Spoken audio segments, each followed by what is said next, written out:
Oh.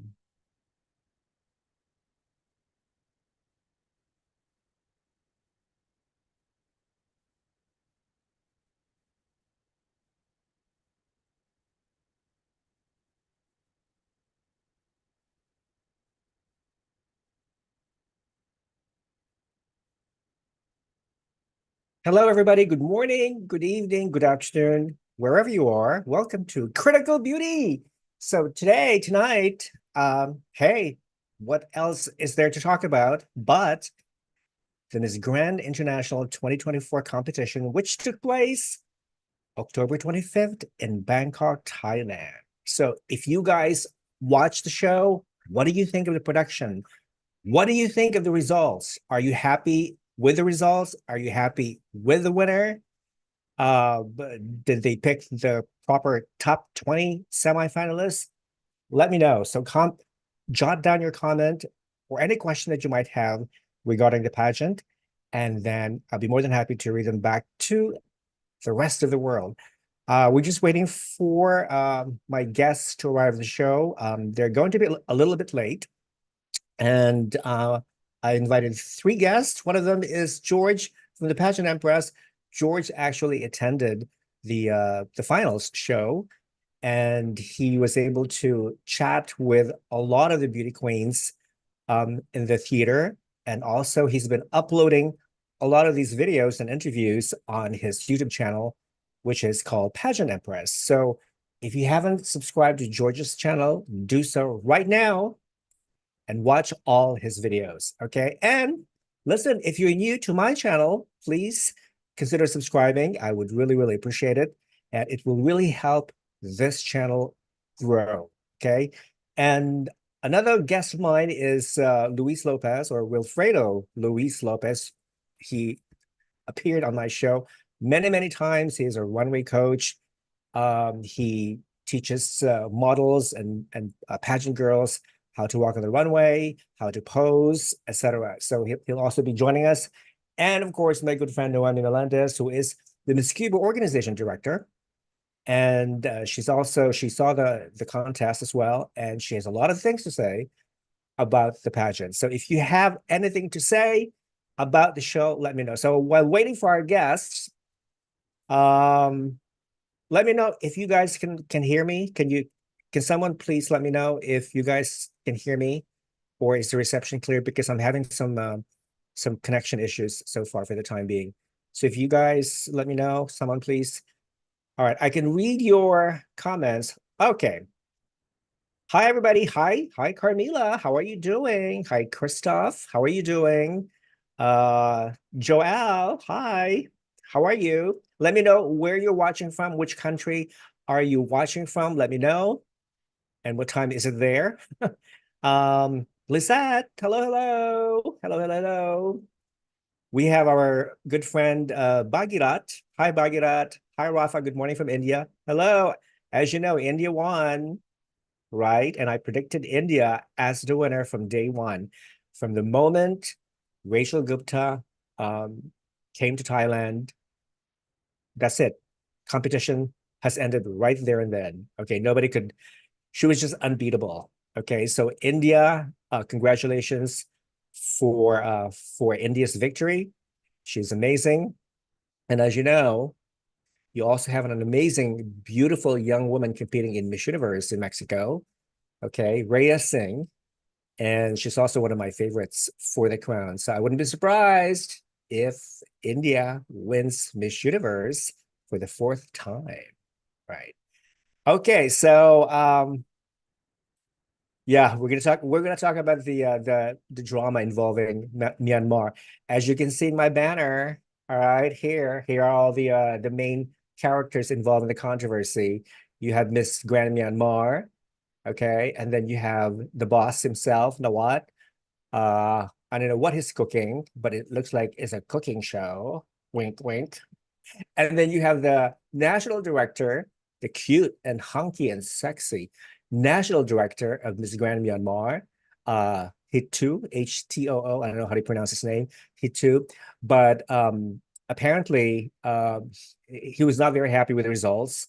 So he did a live on his social media, and he announced that this is his last year of being the director for Miss Grand Myanmar. Basically, he wasn't very happy with the results. So we're going to talk about that as well. Okay, so Sylvia Rodriguez. Hi, Sylvia. Soul Philosophy. I think this was the first time they got it right. You know what? In a way, I agree. I agree because when you, well, maybe, maybe not, because they've had some very good, beautiful contestants in the past, and some years were kind of suspicious and questionable, especially 2018. But what do I know? Okay, the past is the past. Let's just accept what happened and let's just move on. Okay. Spill the tea, Rafa. Yeah. We have some tea to spill tonight. Did you like Rachel's amazing performance? You know what? Yes, of course. I mean, she was flawless. She was unbelievable. You know who trained her, right? Okay. Have you guys do you know this amazing, I think he's Indonesian. His name is his Instagram handler's name is Putra Pasarela. Go check him out. He has been coaching a lot of these beauty queens lately. And then I think after Rachel won, he uploaded a video on his Instagram where he actually where we see him actually teaching Rachel how to move, how to pose, etc. So go follow him if you haven't. His name is Putra Pasarela. It's his handler's name on Instagram. All right, so we're two people waiting to get in. Let's see. We have Noemi and Wilfredo. Okay. My good friend Najmi from Indonesia, all in clear. Thank you, Najmi. Thank you. Been waiting for a comment regarding Myanmar. Spoiled brat. Yeah, he is a spoiled. She's a spoiled brat, right? Hello India. It's 7 in the morning in India. Watching from Philadelphia. Go Philadelphia. 7 a.m. here in India. New Jersey, 9:30 p.m. Love from Jakarta, Indonesia. Hello. I have an increase in my following from Indonesia ever since Indonesia won. Both Miss Supranational and also Miss Cosmo. So yeah. All right. So we have our two lovely guests. Wilfredo, you're mute. Unmute yourself. Thank you. Hi. Hiya. How are ya? I am happy. Super happy. Could you adjust your camera because I see a Oh. lot of the ceiling. Dark. I see a lot of the ceiling. It is a little dark. Much better. Much better. Much better. Thank you. And Noemi, well, you always have your screen in a upright position. Is there any way you can put in a landscape? Landscape? Let me see. Because the last time, yeah, it's much better because it will all look much better if everything is in landscape. Okay. Yeah, definitely. So just reading some of the comments here. Yeah, of course, Jim. Much better, Noemi. Okay. Bagheera said Asian power. You know what? Yes. Supranational, Indonesia. Cosmo, Indonesia. Okay. And then India. And then who knows, maybe Universe, another Asian girl will win. Okay, let me tell you right now. My favorite from Miss Universe is Thailand. Okay. Mine too. I love Thailand. Nobody can say, okay, well, she's not gonna make it. No. If Thailand placed second last year, my gut instinct is telling me that Thailand will probably win this year. Okay. I hope so. I'm gonna be in Mexico to witness that beautiful crown placed on her beautiful head. So anyway, it's just my feeling. I mean, of course, we all have our own choices and whatnot. So, may the girl best win. That's all I can say. Yep, Asian power. Thanks, dear. Now let's gossip about Myanmar. Okay, wait. Yeah, we're going to talk about Myanmar. As you know, as you can tell by my banner in the background. Do you like it? I love it. It's everything. This whole show is going to revolve around Miss Grand Myanmar. Who cares about the results? Okay, we'll talk about 85% of our show is going to be on Miss Myanmar. Oh my God. No, I'm just kidding. I'm just kidding. Of course, we're gonna I touch. can't. We're gonna talk about because I made a list of all this. I have like bullet points of all this stuff that I'd like for us to talk about. Starting from the very beginning and whatnot, and then we're gonna work our way down until the end. All right. So meanwhile, I'm enjoying MGI Myanmar National Director. Yeah, I think we're all enjoying just his looks, basically. You know, of course. Yeah, I don't know. I don't know if it's true, but is it true that he has an OnlyFans account? If I he has, Uh, if don't any know. people out there know anything about him having an OnlyFans account, please send me the link. Because Yes, because Rafa wants to be a loyal member to his I want OnlyFans. to be a member. Okay, I want to be a member of this OnlyFans account. Okay. Uh, um, yes, of course. We're talking about Putra Pasarela, the guy who coached India in her walk, in her pose.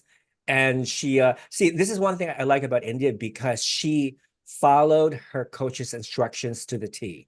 She did not deviate from his instructions. Everything was like on point. Every movement, every gesture, every facial expression, she did a great job imitating her coach, Putra Pasarela. So awesome job. Nawat is a drama queen, but they don't want another drama queen as winner. MGI winners have always been demure and no drama. Wait a minute. Yeah, when you think of the past Miss Grand International queens like 2013, Janely Chaparro, she was kind of demure. She wasn't Yeah, like, no, Janely it was Chaparro, like, it was very she's demure. classy. very She's elegant. classy. Yeah. Very classy, very elegant. And I met her in person, with Noemi. The first time I met Noemi was in 2016 in Las Vegas MGI. And then the moment I saw Jenna, oh my gosh, this girl is gorgeous. Like even without makeup, I think she looks pretty without makeup. And we Yeah. had dinner together, right? With her Yes. Uh-huh. and Ed Dominguez. Ed, if you're watching, I think you're watching. Ed Dominguez was there, and who else? Oh, and then the following day after the finals, I had breakfast with Miss Grand Philippines, Nicole Cordova, who was first runner-up, and her roommate, Miss Peru, I think, at that time. Yeah. So that was a fun experience. The director of Myanmar is horrible, blah, blah, blah. Yeah, well, I don't know. You know what? I really don't care. As long as it looks good, that's all that counts, okay? No, I'm so shallow. I know, I admit, I'm very, very shallow. Rafa, you always have story to tell through your BO. What's BO? What is that? Oh, BO, body odor? I'm sorry. BG background. Yeah, Oh. background. Oh, Yeah, that's gotcha. right. Yeah, BG. I think I think my vision is getting worse. I need I need new glasses. Reason why we have readers right now. Yeah, right. Okay, somebody's saying yes, he has an OnlyFans account. I saw his video shaking his you know what. Okay, all right. I want to see that. If you have any video clips, please send it to me. Uh, Hola, on my way to Portland. Antonio is watching us. Hola, mi amor. Hola, Antonio. I know I invited Antonio, but he can't make it because he's traveling. He's going back to Portland. And George of the Pageant Empress is joining us. He's going to be a little bit late because he's in the process of finishing his editing thing. And I I don't know. I think he's not editing. I think he's no. Have you recovering. guys seen this video? The videos that he have uploaded so far? Because he went to the show. So No, but he went to an after party. he's been going up to all these beauty queens, saying hello to them, and you're doing some You got really good interviews. Yeah. very good interview, very good. And he said, Rafa, I'm going to tell you which of these queens are nice. What about? Well, I don't care about the nice queens. I care more about the bad queens. Who are they? Let me know. Give me names. I want names. I want names of these bad queens. You want receipts? Yeah. So, where is the hot Ecuadorian? I think they're talking about Antonio. Okay, Antonio is the hot Ecuadorian. George actually in his place with Portal Pageant Indonesia was scolded by Htoo, the Myanmar director. Really? That's interesting. Watching from New York City, tune in to get the tea. Hello, New York. New York. Hey. Hey. Philippines 4-year curse with a silver gown. I never knew I that. think it was a curse. I mean, Philippines did them awesome. Yeah, I mean, the Philippines has so far, I think Philippines, of all the countries, Philippines has placed, I think, in the top 5 the most. Like you have 3 first runner-ups and then 2 third runners-up. So that's quite a feat. I mean, who knows? It's only a question of time. Eventually, the Philippines will win. You know, Exactly. let's just be patient. You know, we all take turns. Exactly. Look how long it took India to win. Exactly. Yep. Right. That's right. So Just yeah, be patient. the proper time, the right time will come eventually. Yes. Myanmarese are forgetting what's happening in their country. They suffer, they starve, militarized. They are so bad in living conditions, but they're spreading negativity and bitter in front of the whole world. You know, yeah, it's sad what's happening in Myanmar. You know, people are suffering, people are starving. But you know what? One thing that really fascinates me is if there's a war in Myanmar, why are they allowing these people to attend pageants, to leave Myanmar and go to Thailand or Cambodia, whatever, to attend pageants? Why did they allow their beauty queens to leave Myanmar? Will they be able to come back to Myanmar? I wonder. Because remember, that was the case with Miss Grand Myanmar 2020. Do you remember her? Yeah. After her She was critical. speech. Yeah, she was critical about the Burmese Myanmar government at that time. And she received a lot of like threatening or death threats or whatever. And she got scared. And so Nawat, you know, the kind-hearted and the warm person that he is, he allowed her to stay in Thailand for a while until she was able to leave Thailand and move to Canada. Yeah. She's living very happily now. You know, she's thriving in Canada. So that's good. All right, this guy, I think this guy is just spamming his same message for like 12 times. Knock it off, kid. Okay, stop spamming. Yeah, otherwise I'm gonna block you, dude. I'm gonna block you. Somebody. I keep spamming. I'm gonna have to report you. All right. Okay. Report the message for unwanted commercial content or spam, pornography, or sexually explicit material, child abuse, child abuse, hate speech or graphic violence, child abuse, terrorism, harassment or bullying, suicide or self-injury or misinformation. Okay, well, the first one is unwanted commercial content or spam. Report. All right.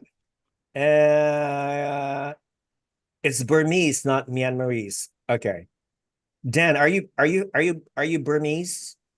Yeah, I mean, you know, I know Myanmar changed the name like years back. It used to be called Burma, and then they changed Myanmar. But I think most of us are still accustomed to saying Burmese, like Burmese language or Burmese culture. Sometimes I have a hard time, like Noemi has a hard time pronouncing Myanmar.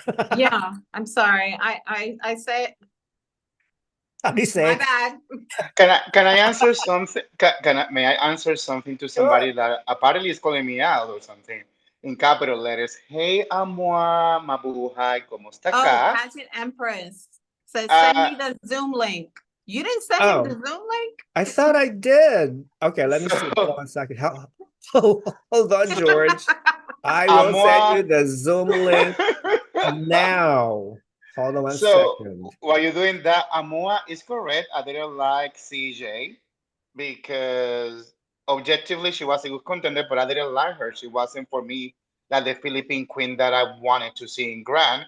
She did a good job. She first runner up. Congratulations. Everybody's entitled of their own opinion. Hopefully, my favorite Filipino this year that is going to Miss World and Miss Universe either win or our top 3. Any other question, Mr. Amwa? No? Okay, goodbye. By the way, India, congratulations. I'm celebrating. All right, good. Okay, George, I send you the link to Zoom, so to your Instagram.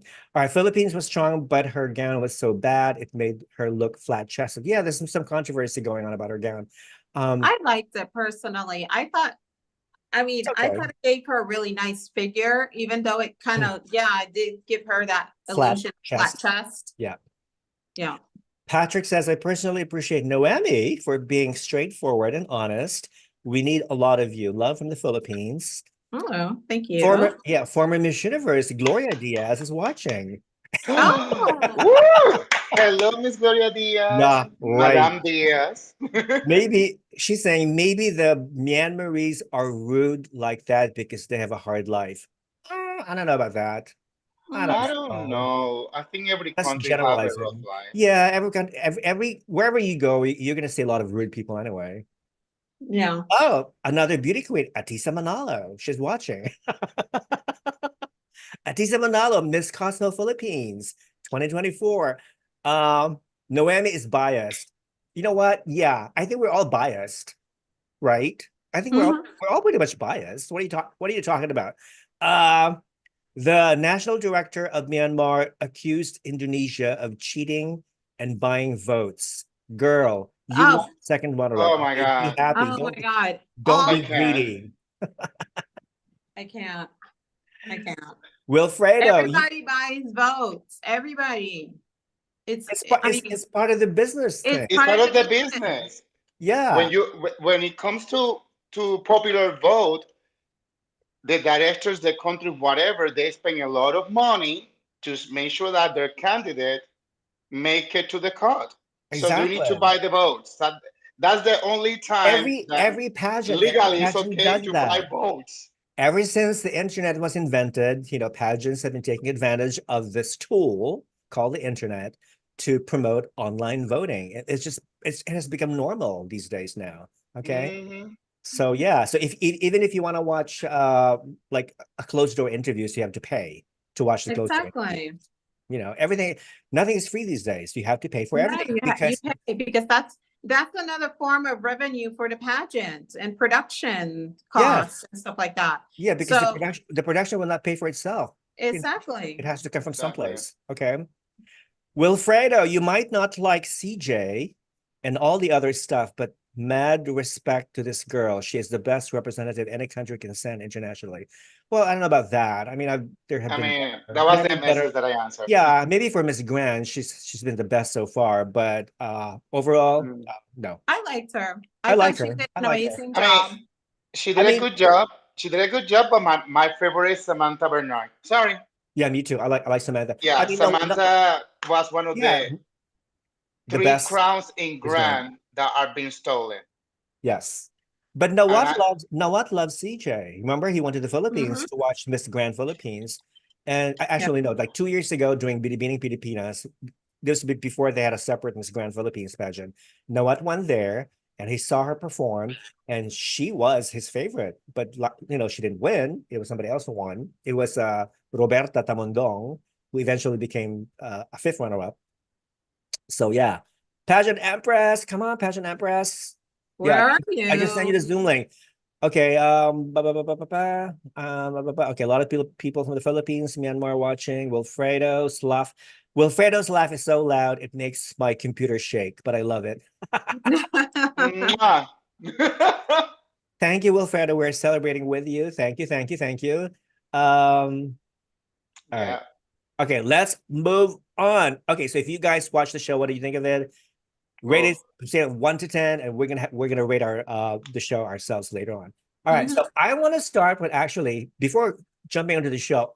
Did you guys? Okay, the entire show lasted. The actual show was about 3.5 hours or something, but before that, there were like tons of commercials that were repeated, in between during the entire pageant.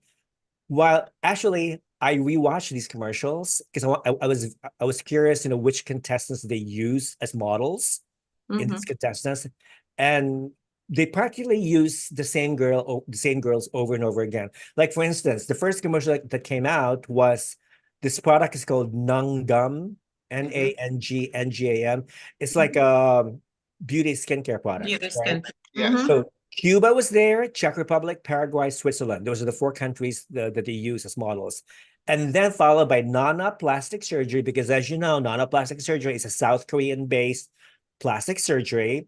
And I think one of the prizes if you reach the top 10, they get to go to South Korea and they get spoiled with all this beauty and skincare and who knows, maybe surgery services and whatnot. who knows, any of these queens want to get a boob job or eyelid surgery or whatever, or chin implant, you know, they get it for free. Okay.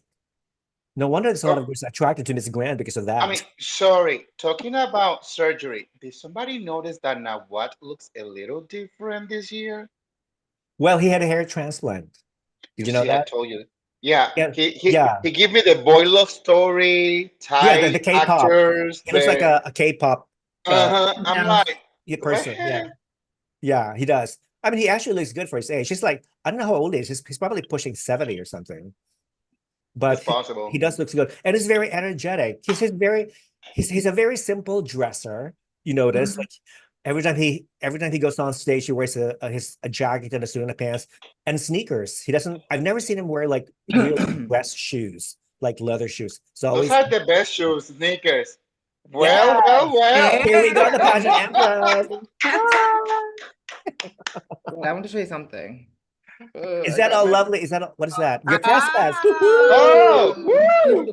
I got 2 You got your press pass. Yes, the Rafa, you have to come next year if it happens in Thailand. Like, were you able to communicate with, is it Toei? Toey? Yeah, the PR person? Yeah, it took me about a week, but managed to get it in the end. So yeah, I managed to see the whole pageant. I have so much to say. Super excited. And I got to meet a lot of the people working behind the scenes too. So I feel like it would be a great chat today. Amazing. Well, we're looking forward to all your information, to all your to all your tea today. But I think Wilfredo was just talking about Mr. Nawat. Yeah, he looks very snatched this year. I think he did probably went to South Korea. Skin looks really good. Yeah, he did something other than the hair. I'm sorry. He's probably a client of Nana plastic surgery. He probably gets what I was thinking. Services from Nana plastic surgery, right? Because everything is cheap. Yeah. And just before you came, we were talking about his hair because he has this K-pop hairstyle and everything. Yeah, it looks much like my friends were saying like Mr. Nawat looks really young, and like I saw him in person, like up close. Yeah, like the last year's video, he looks very like, you know, his age, but today is like, at least this part is like super cool. Super tight. Yeah, he's doing something. He's doing something. He went to the dentist. All the Botox. Yeah, okay. So we were talking about the commercials before the show. So Nana Plastic Surgery is a major sponsor. And this was followed by HYCN Booster Serum. So the 4 girls who modeled were India, Vietnam, Netherlands, and Ivory Coast. Okay. And then followed by 4 U2 Cosmetics. You have US Virgin Islands, Taiwan, Honduras, and Paraguay, followed by iAura, which is a major sponsor. So the main models were Brazil, Belgium, Italy, Indonesia, Chile, Kosovo, Colombia, Venezuela, Honduras, and Ivory Coast. And then all the other girls joined them in a group picture together. I don't know if you guys saw that clip, you know, where they're all promoting the iAura products.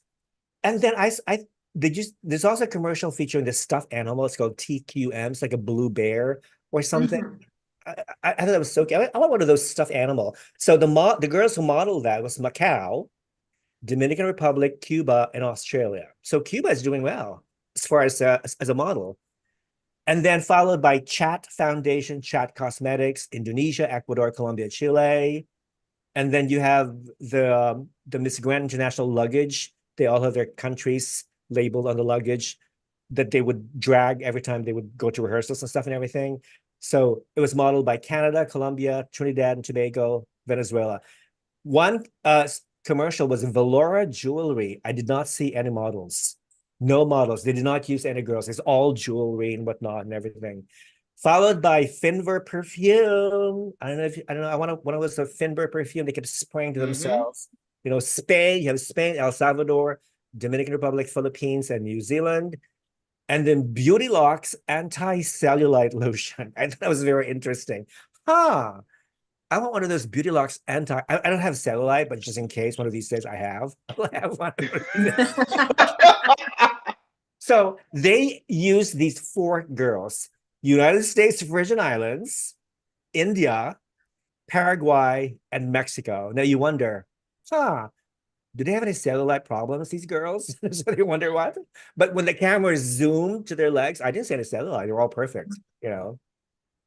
And then a commercial about Golden Tulip Hotel where the girls were staying. Okay. So the girls featured were USA, Puerto Rico, Dominican Republic, Guatemala, Australia, Spain, India, and Peru, followed by BRYT cream or Bright cream, Albania, Bangladesh, Germany, Kosovo. Now, after the intros, you know, the girl had introduced themselves, blah, blah, blah, blah, blah. A series of commercials appeared. Again, Nung Gum, but this time it's Nung Gum underarm cream. You know what? I want one of those.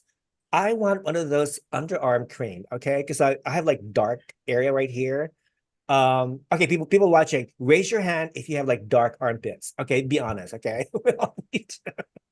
Now, you know, I remember that they use lemon in the olden days. They would use lemon. Lemon. I tried lemon. It didn't work.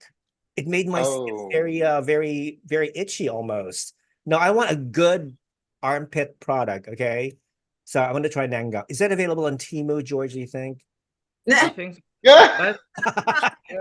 Because we're all obsessed with Temu here. We're all Temu freaks. By the I'm wearing Temu head to toe. Like, yeah, I'm wearing a Temu outfit. It just I put like hand embellishment on top, but it was like. I like your outfit. Yeah, stand up, George. Could you stand up and model? Could you model for us, please? Can you give us a grand moment, please? Little turn. There you go. Yeah, give us a Dior. 10 across the board. Thank you. It was like $30, the overall outfit I'm wearing. So like it was quite affordable.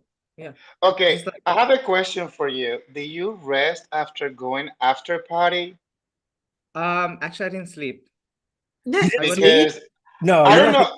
It's not I was hour? stalking you, but on my IG, your videos came out, and I'm like, where he at? He's having fun. Like, yeah.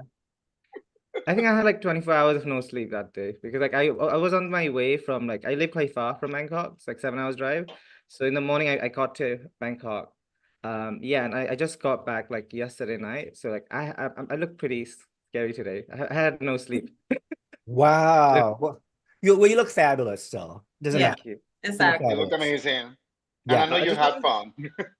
Yeah, it was really fun. It was really, really fun. I just want to say, like, Mr. Nawat was really professional, by the way. He greeted all the media people really lovely. The whole staff was really nice. And one thing I like about MGI is that they took care of us really well. Okay, like I know some people are like, oh, this is a cooking show, whatever, but they took all of us, like the media people at least. So around like, I want to say 40 people, including myself and other pageant bloggers. 14 members of the press. Yeah, I was sitting with members of the press, and I actually got like I don't know if I should say this, but I got like bumped to a better seat. So like, yeah, Did you get upgraded? I got upgraded. Yeah. So were you guys fed? Did they feed you too? There were drinks. Refreshments. Okay. Downstairs. Like you have to go all the way to the 6th floor. So the whole building I think was Bravo Bangkok, but the 6th floor was the MGI hall, and the whole floor was MGI. But there were food options. Want to have it. So besides yourself, which other media pageant portals were there? A lot of Indonesian pages, like my friends from Lambe, Bunda Latina was there, which I think. So you met Andre. You met from Bunda Latinas. Okay, good. Yeah, I met Bunda Latinas. There were a lot of Filipino pages too. I didn't meet like Missosology. Unfortunately, I would love to meet Pawee. I don't know if he went, but mostly. He went. Pawee went, I think. Yeah. Pawee was there. Pawee was there, and now he's in Mexico. Yeah. Universe. Yeah. I'm going to meet him. I'm going to meet Pawee for the first time ever in Mexico. Yeah, we've been like you guys have to do like we've been friends for 20 years, and then all of a sudden he's going to go to Mexico. And I also will meet Roger, the pageant nerd. Roger. Oh, he's gonna go. He's going to Mexico. He's going much earlier because he and his partner are touring Mexico, and then we're going to hook up in Mexico City. Yeah. Oh, nice. We're going to do a live together. Yeah, so I'm really very excited. Yeah, and I will finally get to meet Khun Anne. Really looking forward to that. Are you gonna dress up when you see her? Are you gonna dress up? That's the question.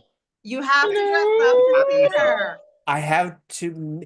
Well, see, did you guys see the video that she did with Osmel? Where what I thought of that? I want to know. Yeah, we can talk about that. Come on, I thought like, what the hell is happening? What is wrong with these two people?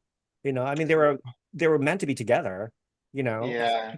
They didn't bizarre. took their they didn't took their medication that day. And while they were naming their favorites, I mean, she was eating. Yeah. Yeah. Lo mein or something, I don't know. And then when she asked Osmel, Philippines, Osmel gave this face. Oh, Smell is Osmel. He's always been like that. He don't care if the cameras are on or whatever. He'll just that's true. It is. Yeah, he's very honest, like you, Noemi. Yeah. Which is good. All right, good. Wilfredo, your beautiful sister Michelle is watching. Hi, Michelle. Hola. Hola, mi amor. Te quiero mucho, Michelle. Hello, my brother Wilfredo. Love you and Rafa. I hope to meet you someday. Yes, darling, we will meet. If you're going to Mexico, we'll meet. Okay, I love you. Love you.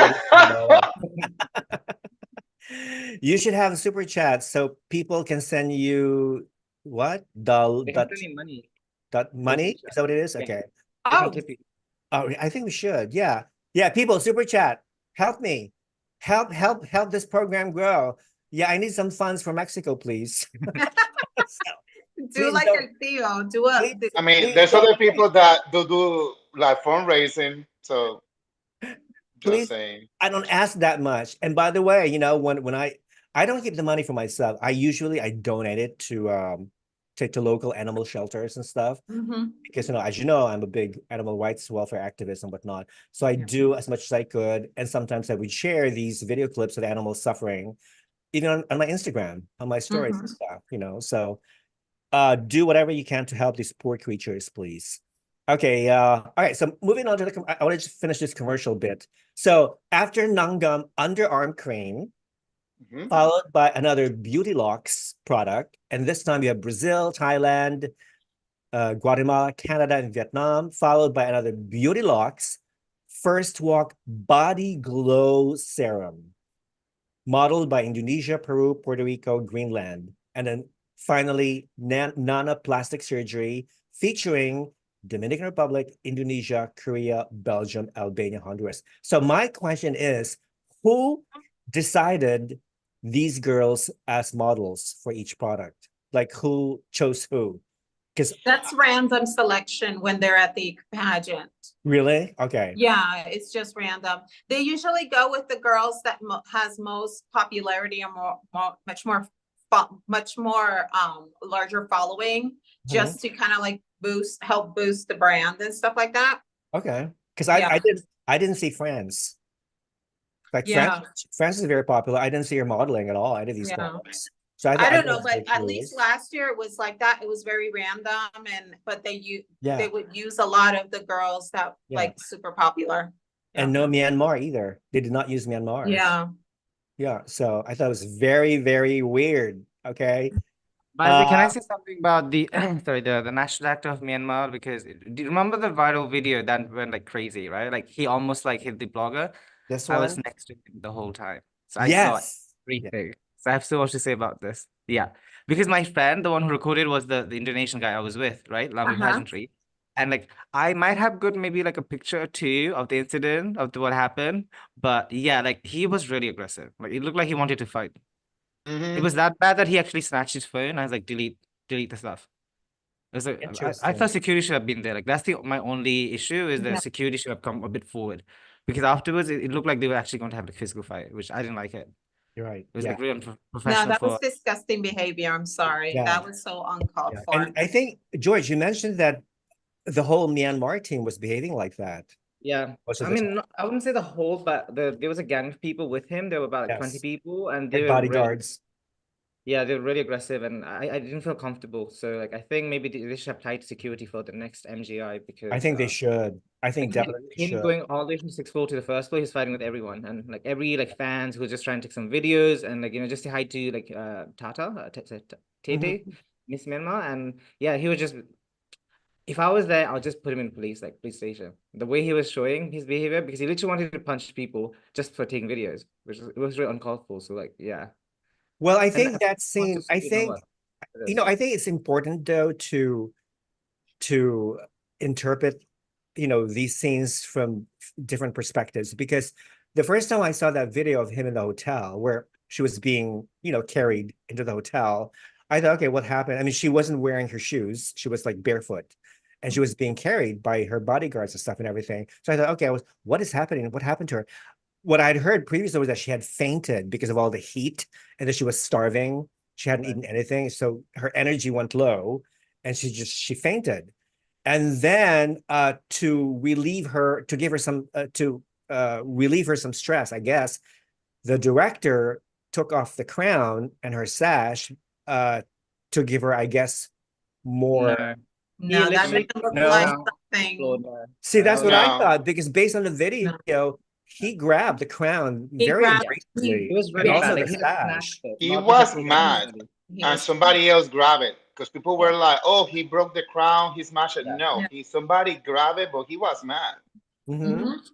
And then in the hotel where he saw an Indonesian portal member recording the whole thing, he got mad and he started yelling at them, which is understandable, I think, from his perspective, because his girl had just fainted and she wasn't feeling okay. I think he was just being very protective of her. Now, this is important because we don't want to like accuse him or the entire Myanmarese team of being I get that, but there behaving was like not just savages. him. There were like 20 people recording, but he picked the Indonesian guy out of all. There were like other nationalities too. The press Sure. people recording. I was there too. Like I might have like took some pictures, but he went with the guy from Lami Pageantry. He's quite famous, and he knows that he's Indonesian. So it felt like he pointed like singled out him, Okay. even though there were like 20 of us like, recording it. Okay. So like it felt a bit unfair to like pick on this one guy when he could have just said everyone like you should not record it. Full stop. But what I feel So he is saw for you. somebody, Yeah, he saw me too. Like I was right next to him, like this, but he picked on my friend. So it looked like he singled him out. Maybe because you're royalty, that's why. yeah, but what I don't understand is this: is just for somebody that represented their country in a male pageant, that is being in those shoes, and now you're a director and behaving that way like you are 18, like the candidate that just represented Myanmar. It's very disrespectful, unprofessional, and it's a childish behavior. I could expect that from the girl that have her tantrums or her theatricals or whatever is going on in her head. And age has nothing to do with that because we have international queens age 17, 18, 19, and they're very well behaved. And we have queens that are over 20 and they behave like that. My concern is this girl is having tantrums or theatrical moments or outbursts, or she needs some type of medication. I don't know. And the director is putting, wood into the fire. I mean, it is very disrespectful. He needed to be the big brother and calm her down He should and know say, better. you know what, I've been there like you were, and I know there's a lot of emotions, but you don't behave like that because right now, first of all, Myanmar needs to be thankful. The organization needs to be thankful to MGI because years before, their delegate was threatened that if she was coming back, she would be put in jail. So technically, MGI helped her out. She learned Thai. She was the next year co-hosting or something like that. I mean, thanks to MGI, one Myanmar queen was able to make it and be safe. So we need to be thankful in certain things, and I think that was despicable behavior. Do you imagine all the Latinos that our queens didn't make it doing a rally over there? I can imagine. And we don't because I lived it when the Pia and Colombia situation. Yeah, there you happened. go. Yeah, the feud between Colombians and Filipinos in Las Vegas in 2015. Same thing. Can I say something about this? Actually, I don't blame Tate or TT. Like, I think she's innocent in this. I think she's just a puppet. I think it's the national director that's the biggest issue. It's him who is putting all the fire, like mentally torturing her, because NiNi, who actually met, I did some interview with NiNi and Mimi, the one before NiNi. I talked to both first runner-up and I think the other one, half Thai. I talked to both of them behind the scenes and they were lovely. They were absolutely graceful and just lovely ladies. So I don't want to say it's about the whole country. It's only the national director that is the biggest problem. Because NiNi has actually came out yesterday saying that she was suffering a lot of mental torture from the national director and she did not sign the contract with him last year. So that was one of the reasons that they were having a big fight with the the national actor and the NiNi. Right. And maybe that could be one of the reasons why he snatched the Tete to the hotel, because she also didn't sign the contract yet. So if she signs a contract with MGI, she couldn't sign the contract with the national actor. So there was some Got it. Okay. yeah, complication regarding the contract. Some contractual thing going on. Okay, that's interesting.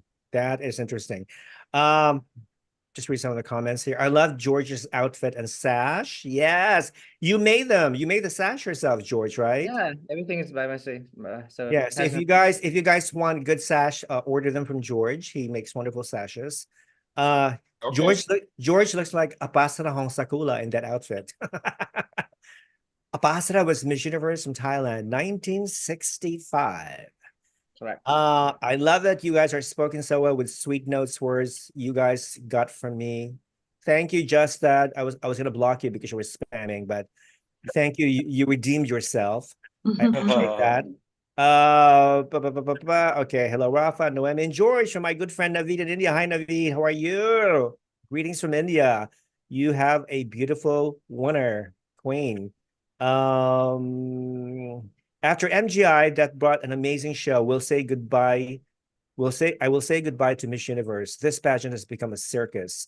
That video with Khun Anne and Osmel is weird. Making fun of the candidates' photos. It's not professional. Sorry. Yeah, I think we all agree. Lots of love to each one of you. Thank you from India. Pageants and Sashes. I think Pageants and Sashes, are we following each other on Instagram? I think we are. Today we will have some announcements from last year's Miss Burma. Yeah. Regarding the feud with this Burmese team. Now, this is only the third year that Htoo has the franchise for Burma, correct? For Myanmar? Second or third year? Because I think in 2022, Burma did not place. Was he already the director at that time? In 2022? I don't remember. Myanmar was first runner-up, and this year's second runner-up. So I don't know. No, I think he had the contract with the 2022. Yeah, Mimi, she was with him. The pictures for Sash. I think 3 years.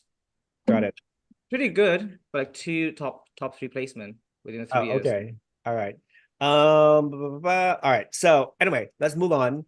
Okay, so I thought the commercials, needed to be mentioned because I was just very curious, which of these countries were used as models, and then maybe, the fact that Cuba was used twice, but she didn't make the top 20. And then you have did Ivory Coast make the top 20? No. She made no, not necessarily they're gonna use them for all right. Really doesn't. Because as fans, sometimes we tend to assume, which is the case with Miss Universe in the past years. Yeah. They would pick, specific models with the same commercial. So voila, they would make the top 10, top 15, whatever. Interesting. Noemi noticed there was no red carpet. There's a black carpet. It was silent. A black carpet? Black carpet. Yeah. What time did it happen? It wasn't even time because it wasn't live streamed. Oh, there's no live stream? Because when I was there about like 40 minutes before the show started, they let everyone in. And it was like really busy, like it was quite chaotic. There was no red carpet, it was black carpet, and the other side was green carpet. So they had 2 photo booths. I took some pictures too. I don't know why, but it was black. Nothing. They didn't tell it like it wasn't live streamed or anything like last year that they did kind of like the presentation of all the national directors and the sponsors and the VIPs and all that stuff. Prior to the pageant this year, it was like silent. Which national directors did you meet, George? Japan. I met her after the crown. I had like a tiny interview. She was really cute. Actually, her daughter was wearing the crown. So she was like, can I just we had like a really nice chat. I met Spain one, but he didn't talk to me, but it's fine. Who? I met Spain. Spain? Okay. Doesn't speak English. I was like, hi, and we're like, it's fine. What is his name? I think his name is Jesus Bueno. Yeah, Jesus. Yeah. There are a few more. Netherlands was the 2 Netherlands, Robin and Stefan from the Netherlands. I didn't get to meet the national actor, but I met Melissa, who was lovely. Last year's Melissa. And I went on stage because I wanted to make sure I get the video with the winners. So only the press were allowed to go on the stage. So I rushed. I ran because there were so many people. You met Stephanie Miranda. Yeah.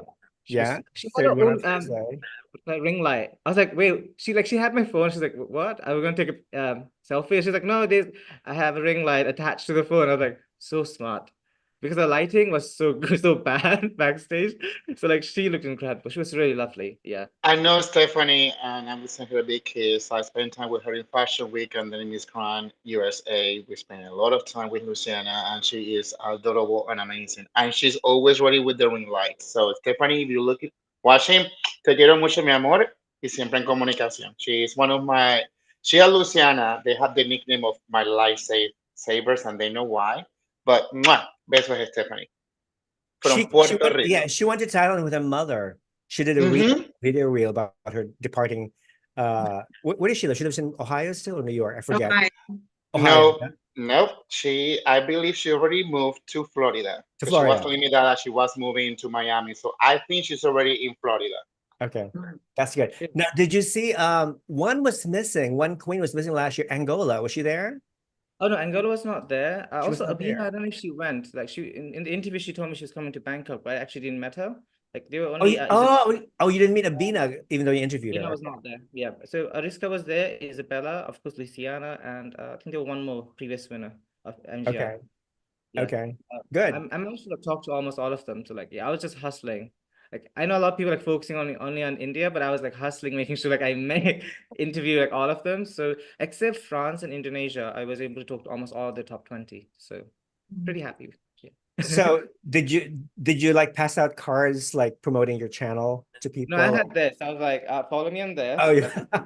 like, You know what? I think I'm gonna do the same. I'm gonna get me a critical beauty sash to wear for Miss Universe so people can follow me and stuff. Yeah. You know what we need? All of us need to get our own sashes, like You Runway know what? Papi. Sashes Order and that crowns. from him. We need And so when to we wear do, crowns. so when we When do we in the do live, we wear them. when we do the Miss Universe group chat, I want everybody to wear crowns. So Noemi, get your crown, okay? I'll dust it off. Get your crown from Temu, get your crown from Burger King, from Party Center. You know, just or make your own cardboard paper crown, whatever. Just wear a crown or something. So I need to order my sash from him. I need to place my order then. Yes. Exactly. Oh, okay. So apparently Htoo, this is his 4th year as Myanmar's director, national director. Okay. All right. Since George is spilling the tea, Myanmar national director is accusing Indonesia for bribing Nawat to give Miss Popular Award. I guess this is the reason why he attacked Indonesian vloggers. Is that true? That could be true, but I don't think his accusation is true. Like he was saying that even in person, and a lot of the Burmese fans were saying like cooking show, like really loudly, like almost chanting. That's why I said like I didn't feel comfortable in that like outside the venue. But I don't think it's true because my friends, they were very smart. They were strategic about when to vote, so they voted on the last day. They didn't vote like a week, right? A week or two time frame. They voted on the final day, and they voted a lot. Like we're talking about a lot of money. Like 40,000, 50,000 USD, like a lot. But Right. this is the thing. Again, you are paying for votes. There's no way to cook it. I mean, it's kind of funny when you see key countries that if their contestant doesn't make it, I'm not supporting this pageant. It's a cooking show, but the They year always say that after, every year. They always say that every the year. contestant make it. Oh my God, we love this pageant. This is real. Blah blah blah. So it's ignorant, like Michael Jackson will say. It's ignorance. I mean, And come top 3 on. is a good placement. Let's be honest. There's so many countries, right, who have been competing in Miss Grand for like so long. They haven't even got top 10. Him getting top 3 2 years in a row, like runner up, and now a top 3 That's place. quite. I mean, yeah, for That's 4 an achievement. years. That's That's quite an achievement. exactly. So I Wow. don't understand why he was so upset. Do you not understand that you are closer to the crown? Look how long it took India. Give it maybe a year. Maybe next year will be your moment. Yes, exactly. But then you just closed the door on this opportunity, on the rest of the girls even placing, because what he just did, even if they'll find another director for that country, okay? I'm sure that they will. That's not going to be an issue. The issue is now the girls that are coming behind are going to have a really, really hard time because now the trust is broken.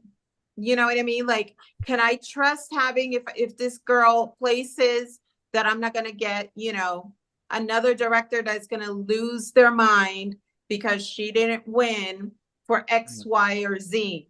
Do you not understand that all 5 will tour for the next 3 months? Like, this is an opportunity.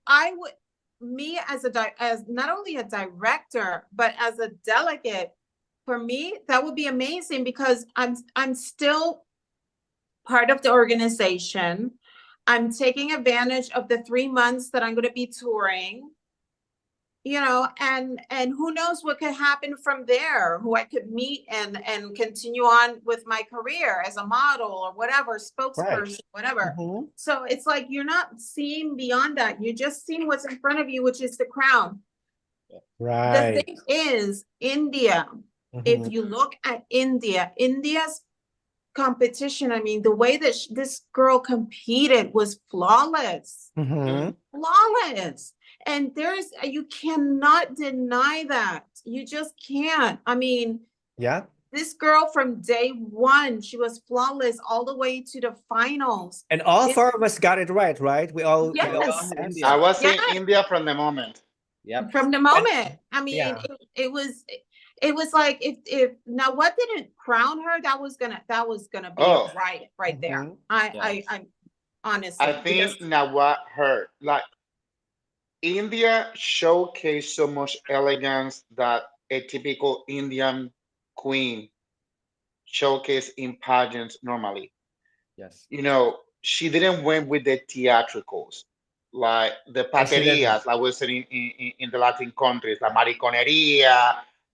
I mean, it's time for these girls to understand that each country have their own way to perform because of their body type, the way where they're coming from. You cannot expect a European to do what the Thai girls do, because their walk, their personality is completely different. India didn't use payaserias, clown movements. She was so elegant that looked flawless. If you see the winners in Miss Grand, except one that I don't like, and everybody knows who it is, I don't want to mention her. Everybody else, when they win, at the end of the day, Nawat and the whole team choose a queen that is elegant, that is proper, that is going to catch the eye. So India didn't win with, she wasn't exaggerated. She was herself. And that is the reason she was the #1 since she won Miss Grand India. So everybody, I mean, last year we were rooting for Peru. I rooted for Peru. She won. Luciana is just amazing. Such a sweetheart. I met her. I spent time with her in 2 different occasions. What you see is what you get. She's amazing.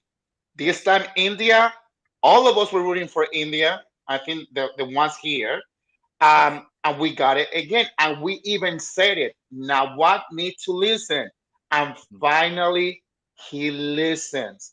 Because if I'm going to put in years objectively, the countries that should have won to help the organization, he passed like 3 times. He passed India already once when Paraguay won. That crown was from India. Actually, India should have won that year. Exactly. India, that would have been first golden crown for India. When Viviane from Puerto Rico competed, that was top 3, I believe. That year was Viviane to win, or Brazil. Nobody else.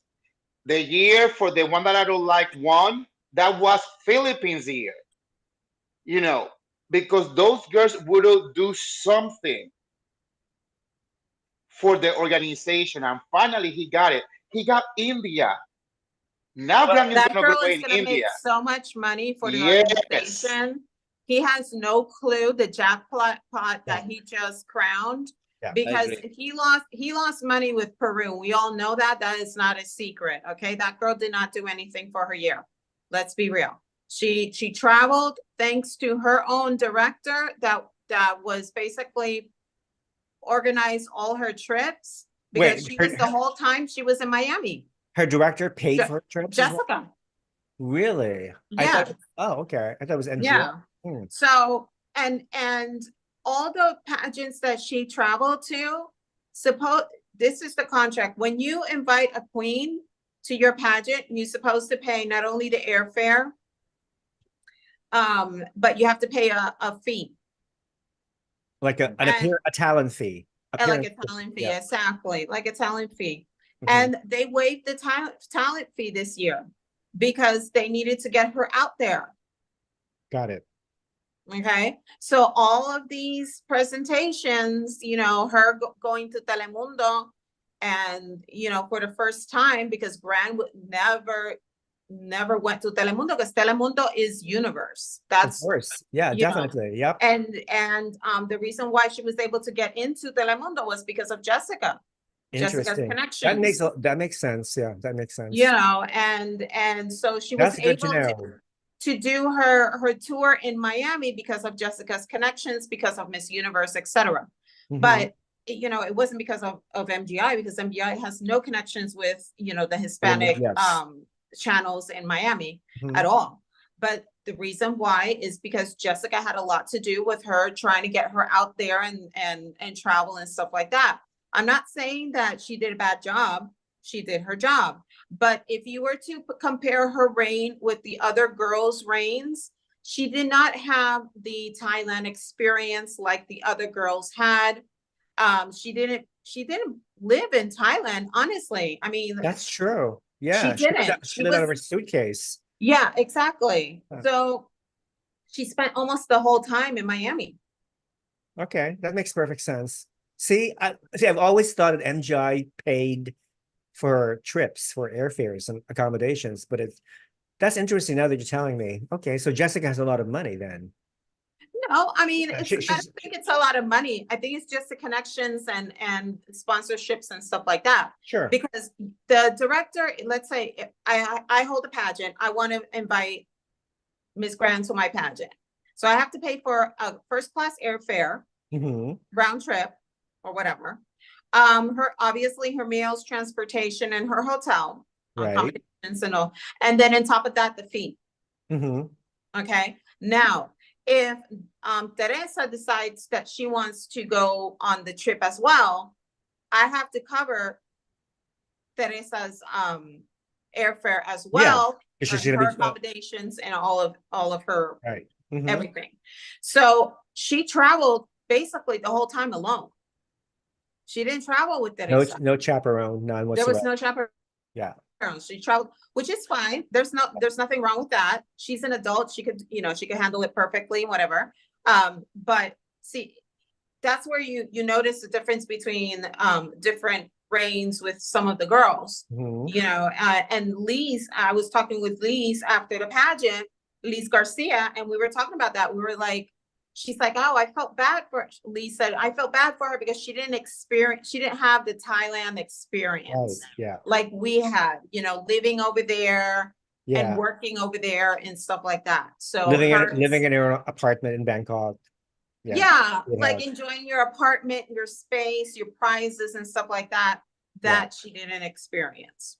One thing that I want to comment is to Patricia, for example, right now is like Noemi doesn't have a problem with Luciana or what's the director of Peru, Jessica. She just pinpointing that, sadly to say, according to what is going on or what happened, Luciana didn't have the MGI experience of the other queens, plain and simple. This is not attacking people. Noemi is not attacking nobody. I just want to convey that right there. And number two, this is a business at the end of the day. This is a business. You need to choose a girl, and this is what people doesn't realize. This is not a modeling competition. This is a pageant. You need to be commercial. You need to be appealing. You need to be appealing to the Thai, to the Asian community, because they are the sponsors. They are the one with this. So let's be honest. You need to be flawless. You need to have a figure that fits what they're looking for. So if you don't work inside the house, we need to send you outside to overcompensate what you're not getting inside the house. That is the reason why that the first runner up for Brazil, that girl started banking from Thailand, the first runner up. That was the one that now wanted to say, either you do what I say, or you are not going to Miss Grand. And she did what he said, first right up, and she is acting, singing, and she's my favorite Thai queen. I'm sorry, I like her attitude. I don't know her in person. I wish I can meet her, but she's still banking. And I remember one video when they say, "Oh, now what does it like India?" I just see her like this. Yeah, she And was who like, won? she had a India. I love her. I love that girl because she is like the best Thai queen that we ever seen internationally speaking. I mean, we have last year in Miss Universe, but this girl, she have a personality that is appealing. So again, when you're competing in a pageant that is their bosses are from Asia, you need to go with the mentality. Do I have what it takes not only to win the title, but to be appealing to the sponsors? Because I need to make sure that they don't lose money with me. I need to make sure that they're going to win money with me. George, go. I wanted to add something about this because I actually interviewed Nikhil after the crowning, and obviously he was really happy. Like, he was just like celebrating. So I asked, like, what can we expect from Rachel, right? Her homecoming, because obviously India is known for the grand spectacular homecoming, and he says it's going to be really big, and she actually has some Bollywood projects lined up. So I'm pretty sure that Miss Grand International is going to be even bigger, because we know Bollywood has like billions of supporters, fans, and yeah, I think India will definitely help uplift the image of Miss Grand International to probably the top number 1 or number 2 pageants out there alongside Miss Universe. So Yeah, there's a Rachel. lot of exciting project coming. Her following just reached over 1 million. Yeah, a lot of people are posting about her. Like a lot of the Bollywood actors and Nothing. Yeah. And I think this is the main problem. You know, I mean, pageants are really not that big in India. So when you think of like, you know, India is the world's most populous country, but yet you don't see a lot of the Indians like voting online to support their queen. Exactly. That really needs to change. I mean, it's people power. So I'm appealing to all my Indian followers to please support Rachel and support your Miss Universe queen, which I think has a very good chance of winning Miss Universe. They need all the support they can get from their own people. And it's just so sad that, you know, there's a lot of infighting and whatnot, and, you know, that really needs to stop because it's not doing you any good. So if you need more crowns, India, please support your queens. Exactly. I just want to say her Rachel's sister. I think her name is Rhea. She's beautiful. She's stunning. Yeah. You know what? She needs to compete for Miss World. She needs, yes. Yeah, I She's in don't Miss know, like, World. maybe doing beauty pageant because she's stunning in person. Her skin is so clear. She's almost the same height as Rachel. I think she's slightly smaller. Is she but younger? Perfect body. Is she She's younger than younger. Rachel? I think she's like 20 or 19. No, She's quite Oh my God. Rachel is you need to 20. go. Rachel is She 20. needs to go to Miss World. Julia Morley will love her. Yeah, 18. Yes. I think she's 18. 18. Yeah, she's like 2 years younger. Miss than World, Rachel. sure. Yeah, so she's beautiful, very eloquent, and she said like she like interact with fans, and she's the one who actually handles Rachel's Instagram. She told me there. Oh, she does. And her mother, by the way, did you see her mother? She's so young.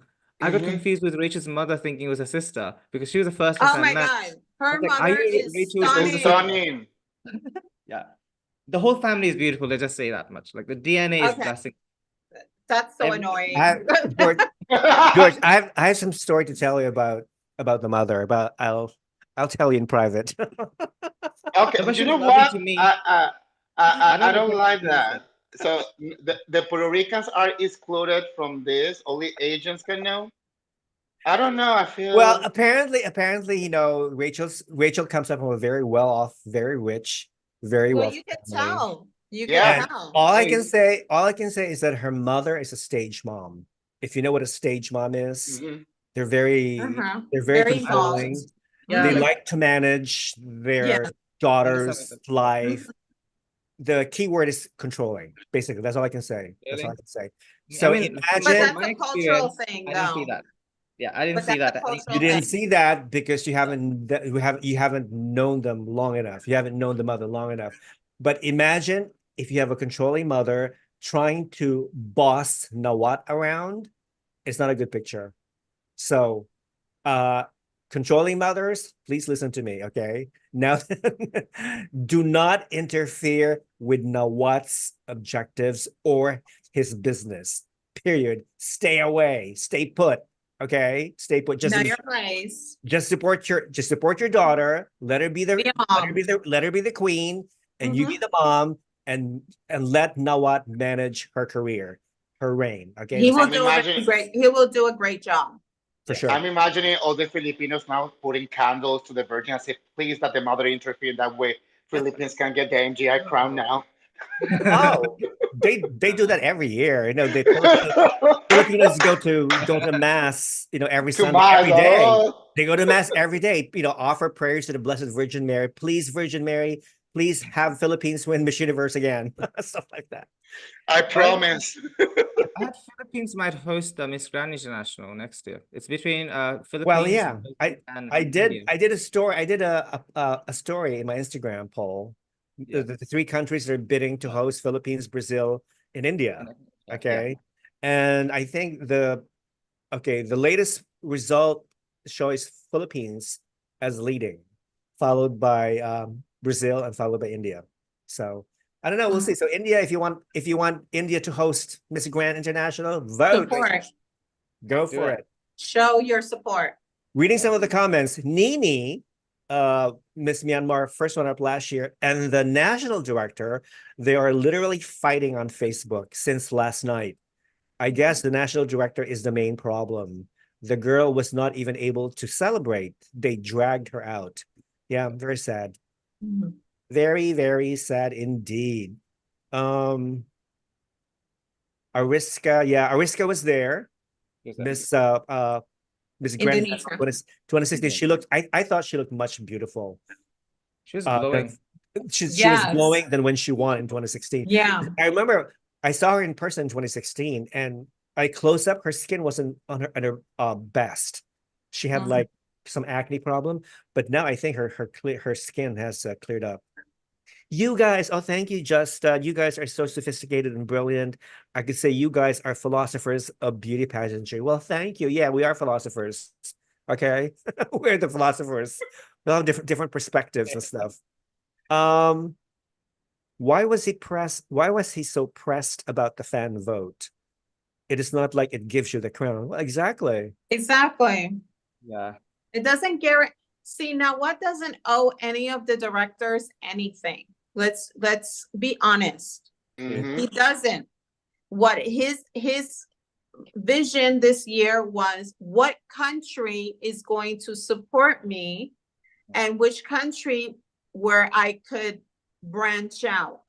And I think he saw the opportunity with India to branch out. And this is a great opportunity for the organization. You know, it's going to put MGI at the same level as a Miss Universe and Miss World in India, because now they have their first queen, you know, and the support is going to be immense. I mean, Sure. I think that was the best move he could have made. Yes, it could have been done with Philippines as well, but I felt like it was time for India. Yeah. Oh, for sure. Definitely. Yeah. I think and one of the things that Nawat is looking for countries that they can televise. Noemi, the you're making me pageant. cry. No. You know, Nawat is looking for countries that literally have the pageant on TV, like Puerto Rico, Venezuela.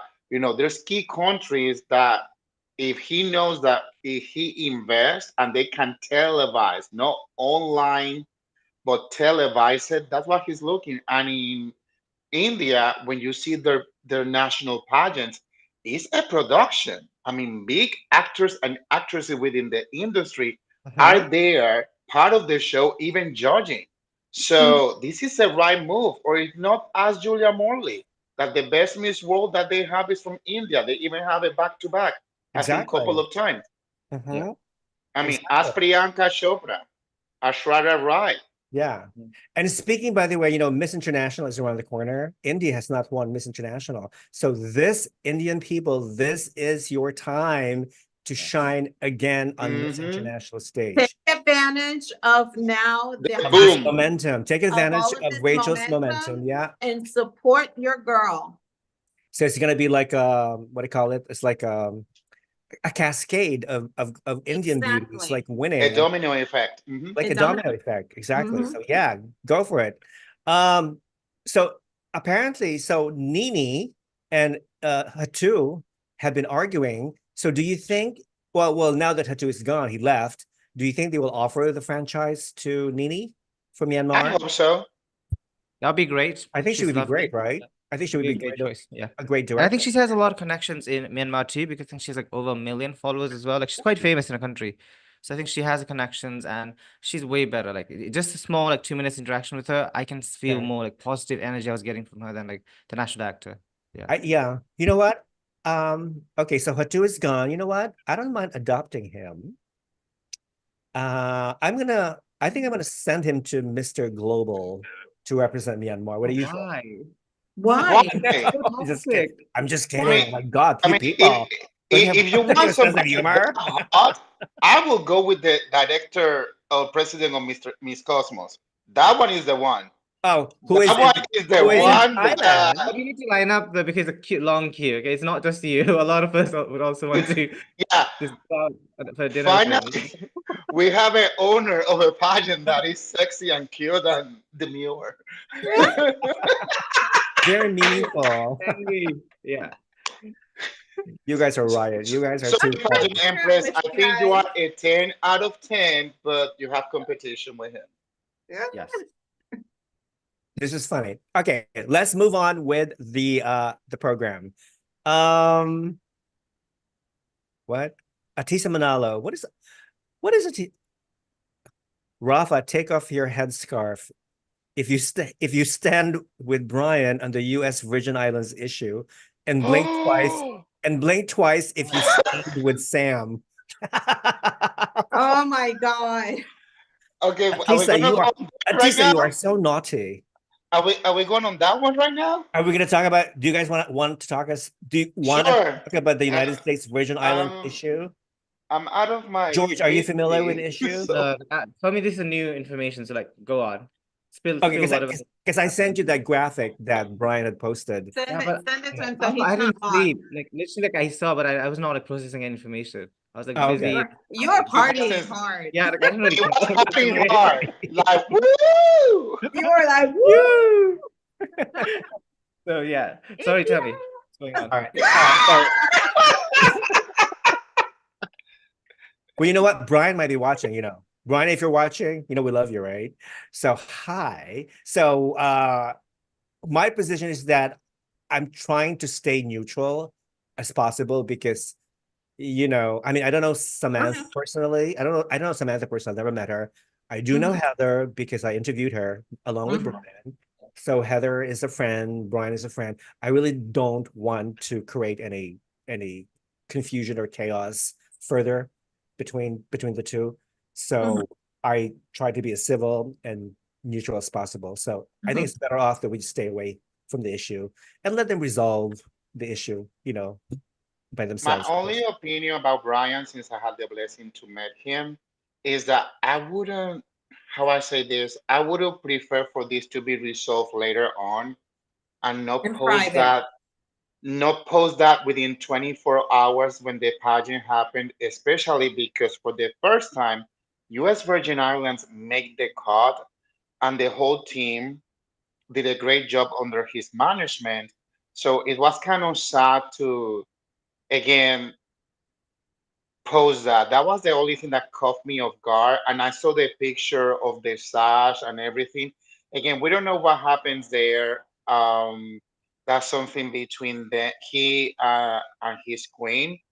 Um, but that was the only move that I feel like wasn't the right time, to be honest with you. You I just think the switch timing was clothes. off. Yeah, Well, I think the okay, see, timing was I off. think my main question was that, if these problems started back in March, then why wasn't Samantha dethroned back then? Why was she Yeah, allowed? that's my confusion. Why was she allowed to compete, even until October 25th, and then dethroned the following day? So to me, that doesn't make any sense. I mean, she had done all these things. She did a great job. She made it to the top 20, and then you're going to dethrone her.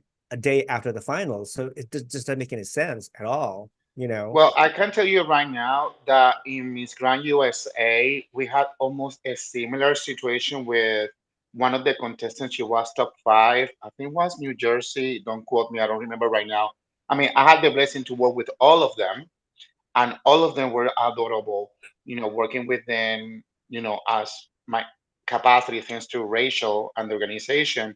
So the day of the, I think within the pageant time or after the pageant finished, the director for that state did the same move, and I was like, you don't do that. Like, wait, resolve the situation, because I remember when um, the previous live last week, you asked Heather about this situation, and she kept herself very professional. At the end of the day, this is a job. I think, and Brian might need to correct me if I'm wrong. I think maybe Brian didn't want to dethrone. If this is what's happening, didn't want to take that moment of kick her out, because maybe he didn't want to tarnish the image of him as a director, especially because maybe so much was invested in this candidate. Yeah, but You it's might as well. it's the same thing, regardless whether you do it before or after. It's the same situation. I think this situation is sad. It should have been dealt in private. I don't think it should have been dealt in social media. As a national director, I think sometimes you just gotta, pick your battles.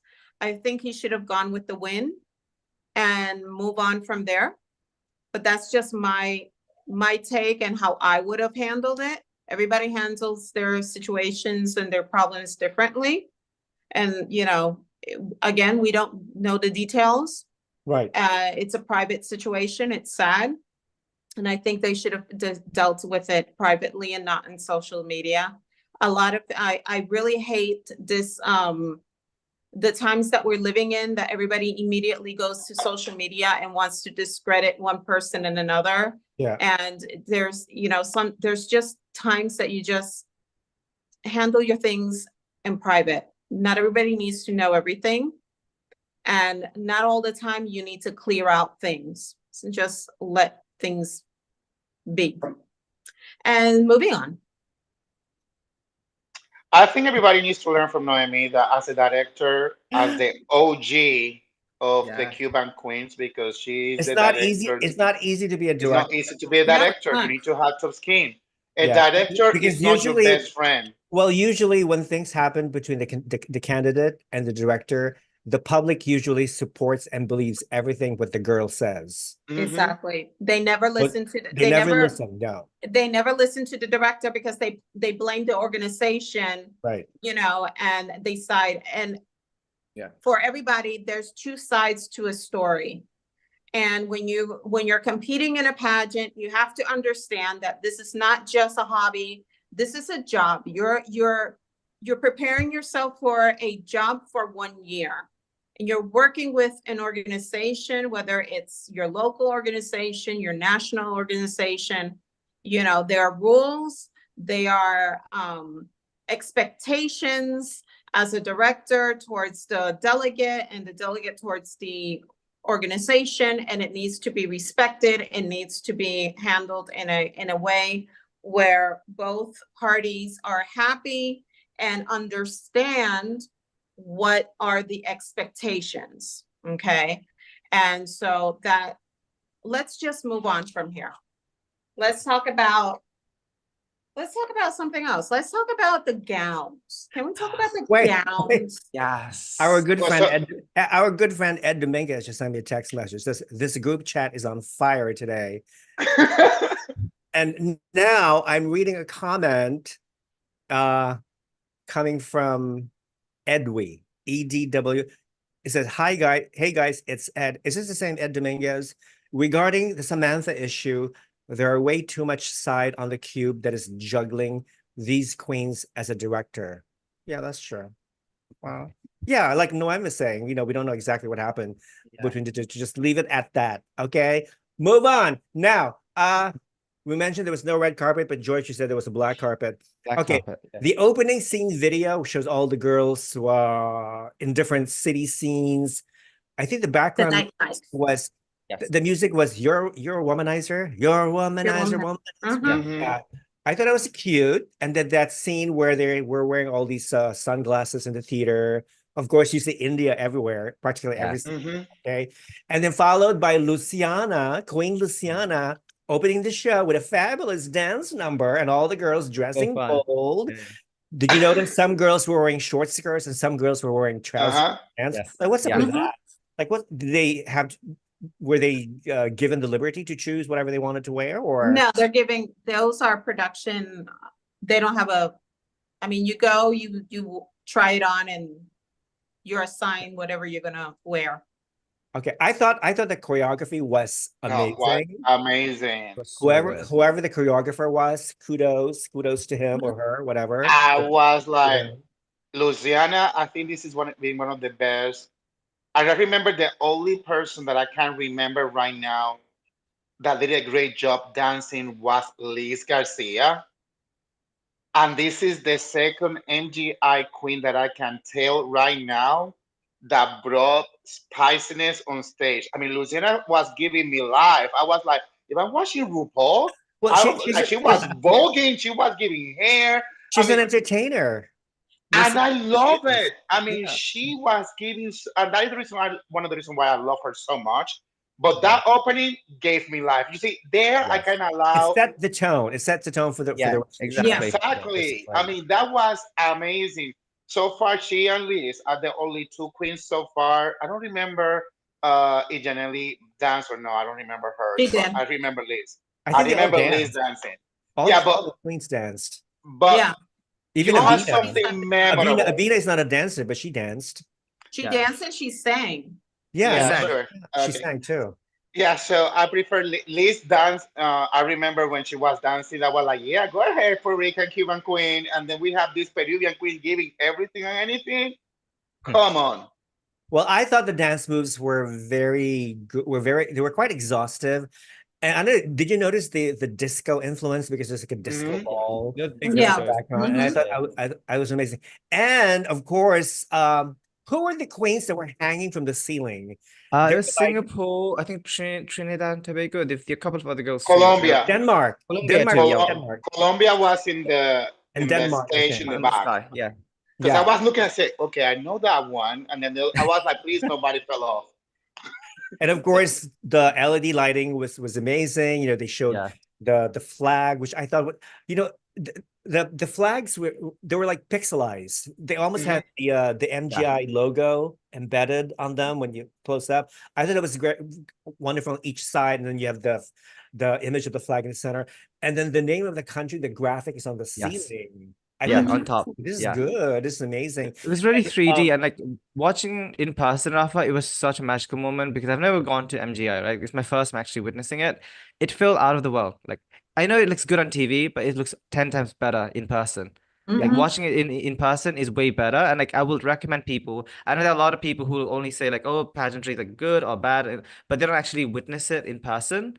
Trust me, if you actually go and watch it, it's so much better. You could actually see the girls up closer, and you could actually feel the energy. Like Philippines, which I'm sure we're gonna talk more about her.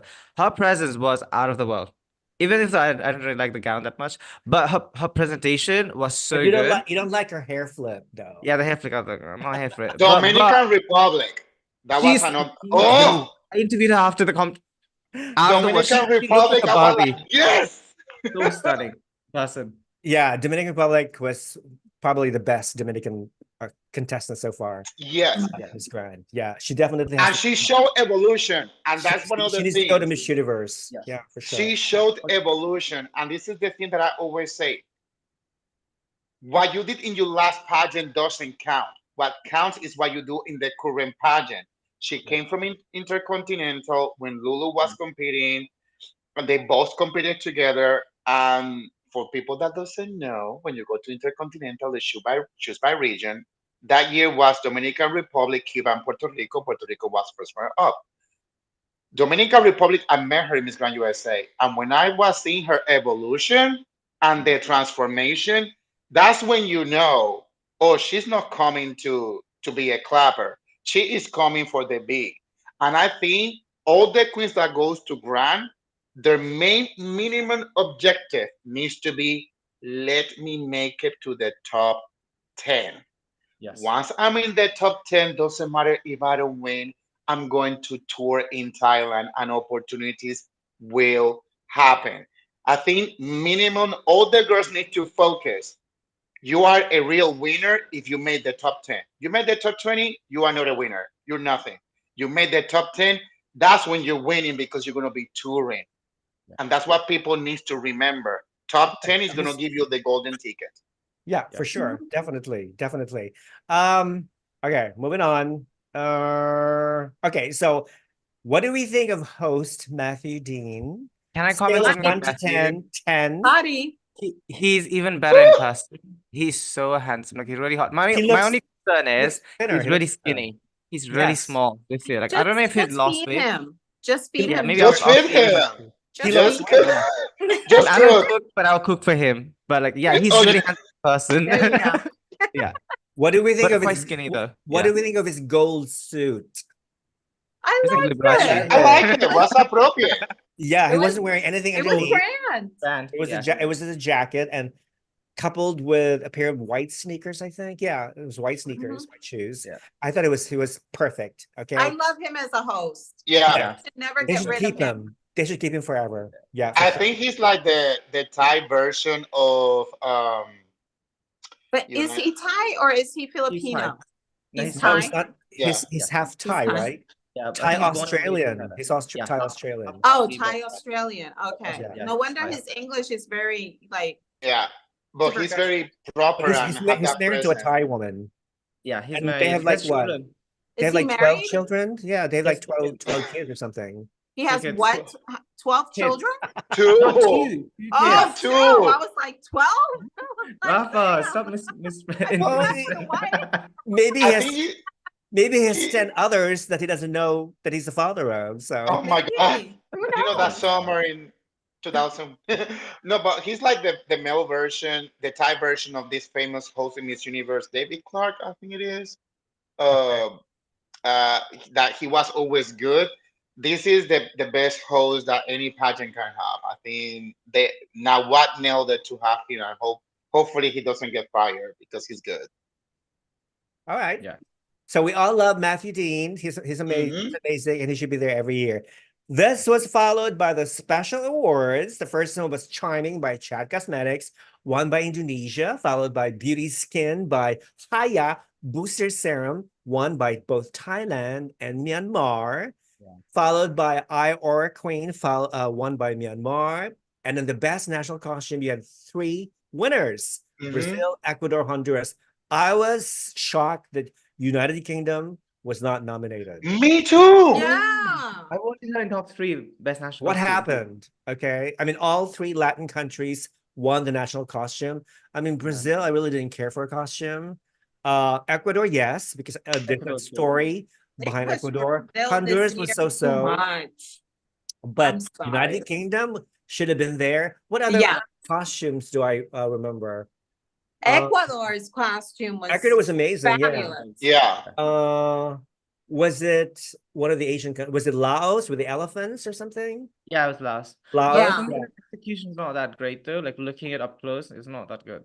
Like, Okay. it's It looks Oh, bit okay. messy. It looks very Yeah. crafty. Yeah, yeah. It's just I feel like some What about countries is always Myanmar? the same. Myanmar's costume. Myanmar. Even though she was not able to drag that whole carriage thing on stage. But Yeah, she yeah. brought the horse. She brought the whole Yeah. exactly. And the arrows, remember? Mhm. So Yeah, she good. wanted to kill a few bitches, but that's okay. Yeah. But this is the thing. I mean, there's some customs that you get tired to see the same thing. I think the top 2 customs was Ecuador and UK. Nobody Yeah. else, because I'm okay. every time I see a national costume for certain countries, it's the same. Can I say something about national costume though? Like I know like especially in Latin America and Asia, they really like this, but I'm kind of tired of seeing birds as national costume. Can we like not have that for maybe next year? It kind of seems like every year we see like birds. Birds and fishes. Yeah, like Birds. Yeah. like animals or, like, Birds, birds. yeah, anything with wings, birds, Bird, fishes, butterflies, and flowers. butterflies, yes. Yeah. Etc. It Yeah. gets boring after a while. I want to see 10 of the something. girls I have want the to see same. something different. Like, Different. was it? Yeah, like was it Miss Grand Miss Universe? I forget. Miss Indonesia wore a Komodo dragon costume. I thought that was like out of this world. Okay, Yeah. we need more of that costume. Like I think it was Miss Universe like 2 years ago. It was a Komodo dragon, and then I mean, Puerto Rico. Paraguay's costume was another mythical creature. I thought that was good. Puerto Rico did Like too. several heads and stuff. Last year, Puerto Rico has the chupacabras, the mythical animal, and then this year the vejigantes, which I was happy because it's something different. Yeah. It's just I'm just tired of seeing the same freaking wardrobe. It's like they just who was which countries had the simplest costumes? I'm trying to remember. I was like TNT. Like the European countries. Oh yeah. Like Austria and well, Austria didn't show up. Well, Italy was kind of simple. Kosovo was like a dress, like a black dress with long sleeves. Yeah, like You I know, don't it feel was nothing, like I nothing don't feel like you're spectacular. like No I mean, effort. no I mean, effort. Exactly. No Costume effort. doesn't have to be like over the top, but like I said, like TNT, right? Her costume was really simple as white, but it was effective because it was the shape, the silhouette was out of the world. The hat alone was like couture with the dangling pearls. I thought that was really magical, and like I said, like it doesn't have to be like boring and like predictable like birds. That's true. Like I know there are a lot of people offended by my message, but like it doesn't have to be such a cliche message. It could represent maybe a festival from a country that is unique to other. Exactly. That is unique to who they are. Like look at Albania. Albania comes every year, with the Albanian flag. Like, move on, okay? We're sick and tired of seeing the Black Eagle flag. Don't you have other costumes that your country can offer except for that? I love India. India's costume was amazing. Oh, that was amazing too. That was amazing. But India's always brings something from the goddess or god. So and this is the thing. There's some countries that you can do the same style, but you don't get bored. But when it comes to, and I know I'm gonna get slammed, but I don't care. Yeah. But when you talk about Mexico, Central America, and some South America and some Caribbean islands, it's the same thing. Expect to see a lot pyramids, feathers. It's like nothing else happening in those countries. It's like big dress up like a taco or something. Yeah, a burrito. Look like it's Nepal. Just a burrito. Just like a Chapulín Colorado in Mexico. That would be a funny national costume. There you go. Or remember, original. Well, Lupita Jones' costume in Miss Universe, she with a big sombrero, right? A mariachi. I love that. I love mariachi. I love that costume. They've done so much mariachis, though. Yeah, but Mexico always brings. I mean, and other countries, it's like you have more. The Day of the Dead. That would be amazing. Cool. Katrina. Like the Katrinas. Yes. It's just like, I feel like, you know what? You are more than just freaking pyramids and birds. Give me something else. Something different. Something unique. Yeah. I mean, I want Korea dressed like... Korea's costume this year was edgy. She took off, she exposed her shoulders. Usually Korean women don't do that because they're very meaningful and very demure. You know what? I want to see Korea maybe would dress up like a K-pop idol or something, or like a Korean food, like kimchi. Yeah. Because Hamburg is so boring. I'm sorry, like it's beautiful, but they do Hamburg for like what, from the 1950s? But the fabric though, the fabric of that dress, I think is gorgeous. Flowing. Sorry. I think she's a fashion student. Maybe that's why. The fashion was really good. Oh, okay. My friend Jim says Miss Universe Indonesia 2020 IU wore the Komodo dragon with burning lava effect. Yeah, there you go. Yeah. Thank you. And in 2017, Miss Universe Indonesia wore the orangutan's costume. Yeah, I remember the orangutan too. That was amazing too. Yeah, like most of the Asian countries have a lot of original costumes. Indonesia, Thailand, Philippines, Vietnam. They're the most very versatile costumes indeed. So come on, South America. Okay. Step up to the plate, change your costume, get rid of the feathers. I'm sure there's please. It's No boring. more feathers, please. No more, and save the birds. Okay, we need to save some of these endangered species. Rafa Ryan Fernandez was in Miss Universe India national competition. I guess he is styling Miss Universe India's gown this year. Interesting. Miss Mm. Universe India is Oh, I love beautiful. that. Yeah. Ryan Fernandez Yeah. is a very talented Filipino designer. He Yes. designed, Designer. Mm-hmm. yeah, he dressed up Arbana Gabriel when she won Miss Universe. Yeah. Yeah. All right, moving on. Top 20 called in this order. Started with a Country Power of the Year award. Mm-hmm. And it went to Thailand. Thailand. Malin, our little Malin Chara Anan. I can't believe she's 28. I thought she was much younger. She looks so What? young. She's 28. She's same age as me. Yeah. That's the Yeah. Asian. She's blend. 28. Yeah. She's a baby. She looks she's a baby. yeah, well, as they say, Asians don't raisin. Yeah. Okay. Exactly. Yellow don't mellow. You know, when people ask Rafa, how old you are, well, I tell them, listen, I'm 85. Do I look like 85? I'm No, not. and not at all. You don't look a day all of 25, so you were good. Thank you. All right, so Thailand was first, followed by Colombia, Maria Angelica Valero. She's one of the oldest. She's 30. She's actually, yeah, one of the oldest, 30. She's 30, but she doesn't look 30 at all. Yeah. Followed by, I wasn't surprised, United States Virgin Islands, Samantha. Mhm. Ethan, she's 23. Followed by my girl, Malaysia, Malaysia. Mm-hmm. Mhm. She's 26, followed by Mexico, Tanya Estrada, she's 28. Okay, Mexico, she was not on my original list, but she blew me away when I watched the preliminaries again. I focused on her performance and I thought, you know what? Yeah, she's in, definitely. Not because this is Lupita Jones' first year as national director, but this girl actually had merit. So she deserved 20. Yeah. Okay, now I don't know how Guatemala made it. I never really liked Guatemala. I didn't like her either. Like, why is her name She was Tokyo? on my What list. the fuck is her name I is had Tokyo? Guatemala. Why was she named after Tokyo, Japan? I don't get it. Maybe she just likes Japan. Like there are a lot of, I But- think in the US, right? There are a lot of like rappers with like Asian name. Like there, some people call it Malaysia, some call it just Asia. So maybe she. That's true. That's true.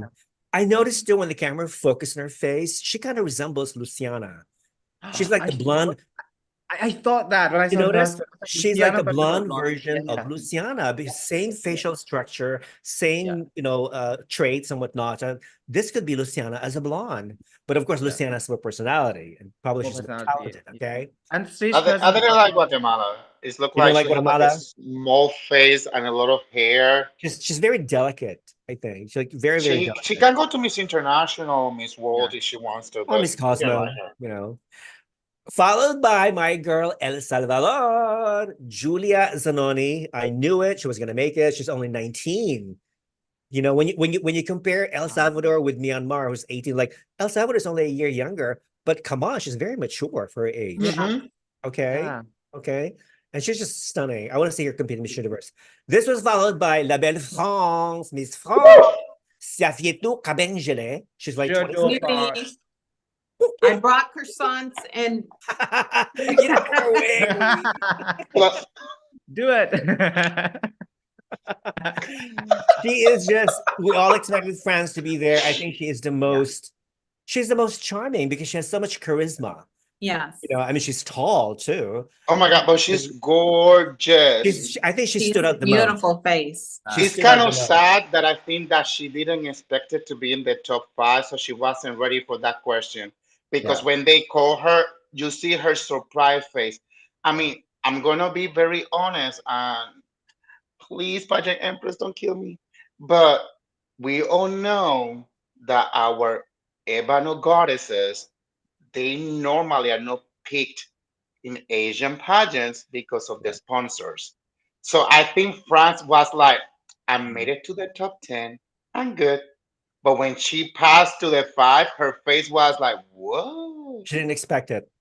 That is when she went to answer, I was like, oh, come on. Because she wasn't ready for that. I think she said her mind like, You know what? I'm Yeah. going to be top 10. A couple of hours after the finals, she went back to her hotel room wearing a crown. She did a live Instagram. I saw it. I speak French, so I understood what she was talking about. She said that she was asking for an instructor. I mean, an interpreter, Mhm. but Yeah. it wasn't given to her. No interpreter showed up, so she was struggling with her English. But you know, I thought she was very honest and stuff and everything. And she was kind of, I'm so proud. I'm so happy with my crown. Blah blah. France finally made the top 5 for the first time. Blah blah blah. Yeah. I was very extremely happy for her. I Now, think she's the best friend's girl that we for the have time. seen Well, this is, I think after this is Irene. this is the third year in a row that I think France made the cut, if I'm not mistaken. So they're doing very good. Yeah. After France is Curacao, Akeisha Albert, she's 29. I wasn't surprised. I wasn't surprised by Akeisha, but she didn't seem as energetic as, let's say, competing in Miss Universe. Yep. Yeah. On the stage, you She noticed was it. Like, something was missing. I was like waiting for her to give us that like wow Her moment. energy was off. Something was lacking on the stage too. Like when I was watching in person, because the Very other girls off. who were like spectacular, like Philippines was like amazing, Dominican Republic, like you can feel the energy right from the get-go. But Yes. Curacao just something was not there. You know, I think I mentioned this before. You know, every time Curacao competed in a pageant, Philippines would always win. Like in Miss Universe, Curacao was there, Philippines won. Reina Hispanoamericana, Philippines won, Curacao was first runner-up. And then this year, if Philippines had won, then Curacao would have been like, you know, lucky charm for the third time for the Philippines. Right. So I thought it was very interesting. So anyway, she was followed by Spain, Susana Medina, she's 25. What do you think of Spain? Did she deserve it to be in top 20? Well, I All the had hype, her remember on my all the top hype? 5. I mean, I have her. I have her in my list. I think was she very wake hyped. up yesterday. She wake up yesterday because in the preliminary, somebody put some Benadryl on her milk. Oh my God. So she was boring as hell. I think yesterday somebody put some marijuana or something on her. No marijuana, some crack or something. You know, she's like, "Woo! Hi, everybody." Maybe all that spice and Thai food that she had. You know. But I thought she was okay. Other girls performed better than her, but I thought her face was beautiful. I thought beautiful, and those eyes too, those beautiful, gorgeous eyes. Followed by Paraguay, another girl who was in my top 20, Sharon Capo. I didn't have her on my list. I didn't have her in my list. Followed by Japan, who was in my bubbles list, but I'm glad that she made the top 20. I have her on my list. I have her. Luma, Naomi Shigemitsu, she's half Brazilian. She's 21. Okay. Followed by Brazil. Okay. She's my least favorite Brazilian contestant. Yeah, mine's too, but I had her on my list as well. I have her. I'll She's give 27. her credit though, because I know like you guys didn't really like her, but like I got to like talk to her for a bit. She is so positive. I loved her personality. She was like so charismatic, really charming in person, and she's really tall. I think she's like 6'3". Like She's really, one of the tallest, really I think. Yeah. Yeah, very tall. So On I heels. was not that surprised. She made like top 20. Yeah. I like Brazil, but I didn't like her. I think they wanted to do a copy of the previous winner. I feel like they wanted to stylish as the previous winning formula and didn't work. Because it's not because she's ugly, just I didn't when I saw her in the preliminary, I said that makeup is too harsh. They want her to look like this girl that just crowned Luciana. What's going on? Change the formula. They don't want to crown the same copy. They want something new. That's my problem with Brazil. And she was another one that when they call her twice because she didn't believe that she made the cut. I think she went like, what? Me? What? Where? I don't know. I'm sorry, but I mean, I just don't find her facially pretty. That's all. I just don't. I mean, she's more like a model. She's not a beauty queen type for me. I think she's a model. I think she could be a great like Victoria's Secret angel though. She has the height, she has the body, and like she could do it because Brazil dominates the VS market. Yeah, that's true. That's true. Somebody's saying, okay. Oh, okay. Well, Curacao competed for the fourth. She competed in Miss Earth 2014, which was won by the Philippines. Okay, so 2014. So she was already a lucky charm 3 times in a row. Thank you for that correction. Okay. Followed by India, Rachel. She's 20. Woo! No surprise. Everybody expected India to be there. Hello, India. Yeah. And then United Kingdom, Amy, George, your hometown girl. She's by the way, I met her national actor before, in the black carpet, and we just had a chat because obviously like there were only a few, like probably me and her, and like I think Lauren. There were like 3 British people in the whole like 1,000 plus people, and like I just told her like I think UK could make top 10. Like let's manifest this before going into the venue, and what, like within like 2 hours, UK was in top 10 for the first time in the Mhm. history of MGI. So I was like, this is a good message, right? Like, as much as I would love to see UK win, obviously, like we haven't won any pageant in like what, 40 something years. Like, Yeah. I think Miss Gold is probably the most recent one. And like we don't do good in pageants, but we didn't give up. The Miss Grand UK team is so hardworking, dedicated, and they have been working so hard. And the national director was so sweet. So like we have to keep that in mind that yes, we didn't make top 3, but the national director was so graceful. She was so happy, and she accepted the top 10 victory instead of throwing tantrum. She didn't do any of that. So I think a lot of the national director have to take that as, you know, a message. Exactly. Of Yeah. course. Yeah, just listen to that. Totally. Beautiful. Amy, love you.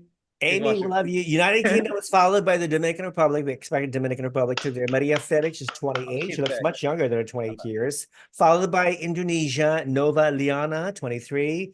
Some Indonesian fans don't like her, but I like her. Me too. She's Ivan's I like girl her a and lot. whatnot. Yeah. I mean, they tried to make her look Latina because she's undergone through all this plastic surgery. But I like her. I like her personality. I like her swimsuit pose. She had her signature stance, I think, with her legs Yeah. across and a little, I like that. Followed by the Philippines, Christine CJ Opiaza, she's 26. And then followed by Myanmar, Tay, Su, Ning. And then the last girl, Peru, Arlet Peru. She's 25. Okay, so that made a great top 20 Yeah, it was pretty good. list. Maybe except for Guatemala, all the other girls are okay. Yeah, it has 17 of 20. I would have replaced Guatemala with I don't know, with maybe I don't know, who's the other strong girl? Puerto Rico. Puerto Rico, yes, because I remember she was perfection. So I was shocked when Puerto Rico was shut out. I think, and this is the first time that Puerto Rico the did not make first the time. cut. Yeah. What do you think of Venezuela though? She didn't make the top 20, right? No, she didn't. This is the third year in a row that Venezuela did not make the cut. But I need to Who is the say, director of Miss Grand Venezuela? Is it Prince Julio? No. No. Who is it? No. Somebody was else? George Witzel from the George- Crowns. The George Crown Maker. Whittles. Yeah. Yeah, the guy who made the crown. Okay, all right. So they're thinking maybe like taking away the franchise from him. and this is one of those moments that I always say, people think, I mean, this is a business, but when they say like, oh my God, now what promised this? This is the first time that Puerto Rico doesn't make it. And the Puerto Rico team is doing amazing, televising the pageant and Oh, being really? very faithful. Oh yeah, the Puerto Rico televised the pageant. Yeah. It's not online. They have the shot.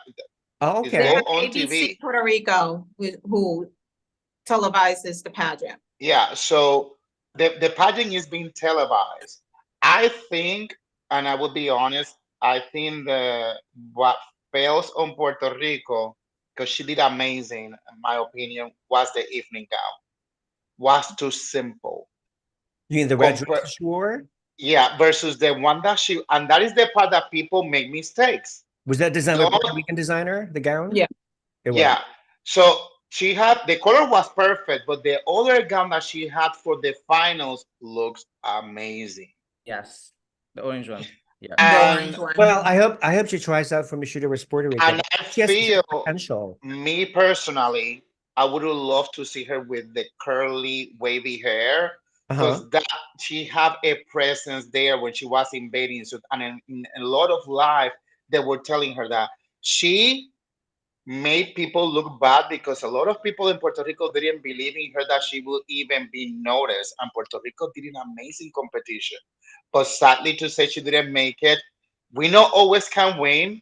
Yes, hit hard, because I would take Guatemala, El Salvador, and Paraguay out to put her in the list among other girls that I think that they deserve. But one thing that I want to mention is this: if you notice the top 20, even Brazil with the harsh makeup, if you look facially speaking, those faces are a harmonious beauty. And this is what I tell people. You need to have a facial beauty. This is a beauty pageant. I think it was Brazil's eye makeup that was too much. Yeah, that was too draggy for me. But if you look at these girls, their faces were killers. you know, and I believe, and that's one of the things. Myanmar space. Yeah, Myanmar. She's Yeah, gorgeous. her gaze. Well, she was wearing colored contact lenses, I think. Yeah, yeah. But it's just like people need to learn one this. You can have a contestant that wants to go to a pageant like Miss Drag, but if you are not facially beautiful, please don't do it. Don't do it, because they want beauty. Real, and when I saw this group, their faces were stunning. That's one thing that we need to say. Now, what want people that have beauty is one of the 4 B's. Again, sponsors. Okay, well, let's be honest. Colombia, do you think really she's really that facially gorgeous? I don't think so. She evolved. I prefer her than because when she was chosen, I was like, because Dominican Republic, she was a downgrade. Come on, let's be honest. She was a downgrade from last year's Colombia. No, last year she made it too far. I didn't like her. I like the Colombia of this year. She knew how to stylish herself. I was she's not even the original Miss Grand Colombia. She was the. But I think she's better than the actual winner though. The this year's winner, Colombia. I think the original. I was not a big fan of her. I like the one who represented Colombia. I mean, she has a great killer body in swimsuit. She was amazing, but face, I've seen prettier Colombian girls. Yeah, but for me, I like her better than the one from last year. I mean, she was more warmth. And you know, I don't like that Colombian girl. She can flush herself or whatever I care. Whatever. Moving on. The top 20 was followed by the introduction of guests that included former Miss Grand International queens like Ariska Putri Pertiwi, 2016, Isabella Menin, looking gorgeous as if she could actually compete again and still would win. Okay, amazing. Followed by Mommy Teresa, followed by Papa Nawat, and of course, a bunch of sponsors. Like, we don't care about the names. Each of them went on stage and whatever. They're all forgettable. Followed by the top 20 in swimsuit, and they showed up in alphabetical order.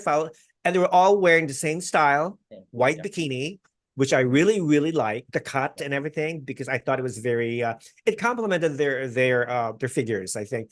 And they're also wearing like this metallic waist chains as an accessory. So Brazil came first. I was really blown away by Brazil's performance in swimsuit. Okay, she was amazing. I don't know if you guys noticed, but 2 girls wore excessive body glow makeup. It was Colombia and Curacao. They were shiny. They were like all that glitter all over their bottom. That's too much. Okay, tone it down, girls, please. And then, being a traditional beauty pageant, they showed the vital statistics, the measurements, the height, the weight, the age. I love that. Whatever. I thought, this is so, I love it when they show that. I know it's superficial, but I really don't care because I really want to know. No, I love it. I say, yes, you're fat. I think Miss Universe should bring that back. The vital statistics, the measurements. Yeah, and the points. And everything has to be transparent. Okay, viewers, if you agree with me, comment below. Let me know. I think Miss Universe should bring back all the measurements and the stats. What else did I notice in the swimsuit? France, she repeated her wig thingy. But did you notice after she threw the wig on the floor, her right earring fell off? It was one of those clip-on earrings. Notice it. It fell right on the stage. It fell off, but she blew everything. She didn't stop. And then Japan came out, and the girl, she has the grandest movement.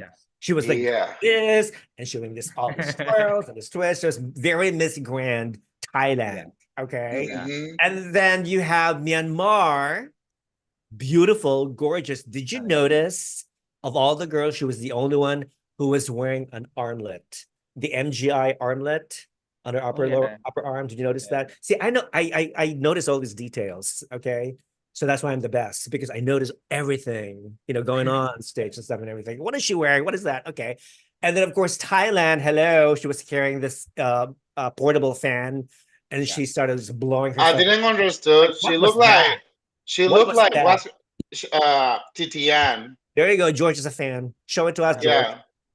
Oh, I have that one in pink. But she had one. But You she know had what? I'm one gonna with bring a- my big one right here to blow my wig off. hers looked like I a took it to tube. Vietnam because it was so freaking hot. Yeah, hers looked like a tube, like a white tube or something. Like was she first?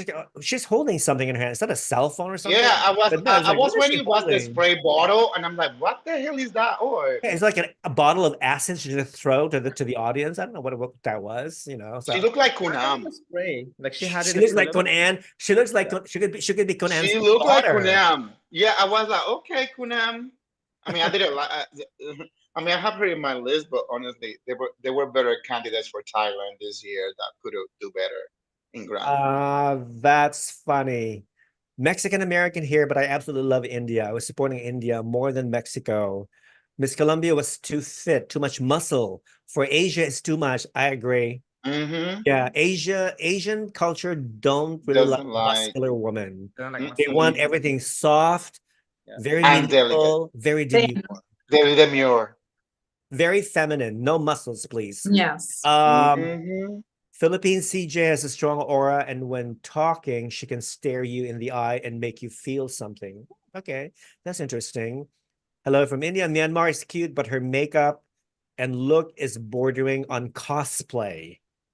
It did Yeah, look, it's those eyes. yeah, I It's know. the contact lenses thingy. it's a contacts, Yeah, yeah. it's those contacts. It's stupid. I really don't like Asian girls wearing stupid clear contact lenses. They look weird. They look funny. I'm let alone if they dye their hair blonde. They look freakish to me. Mhm. Stay natural as much as possible.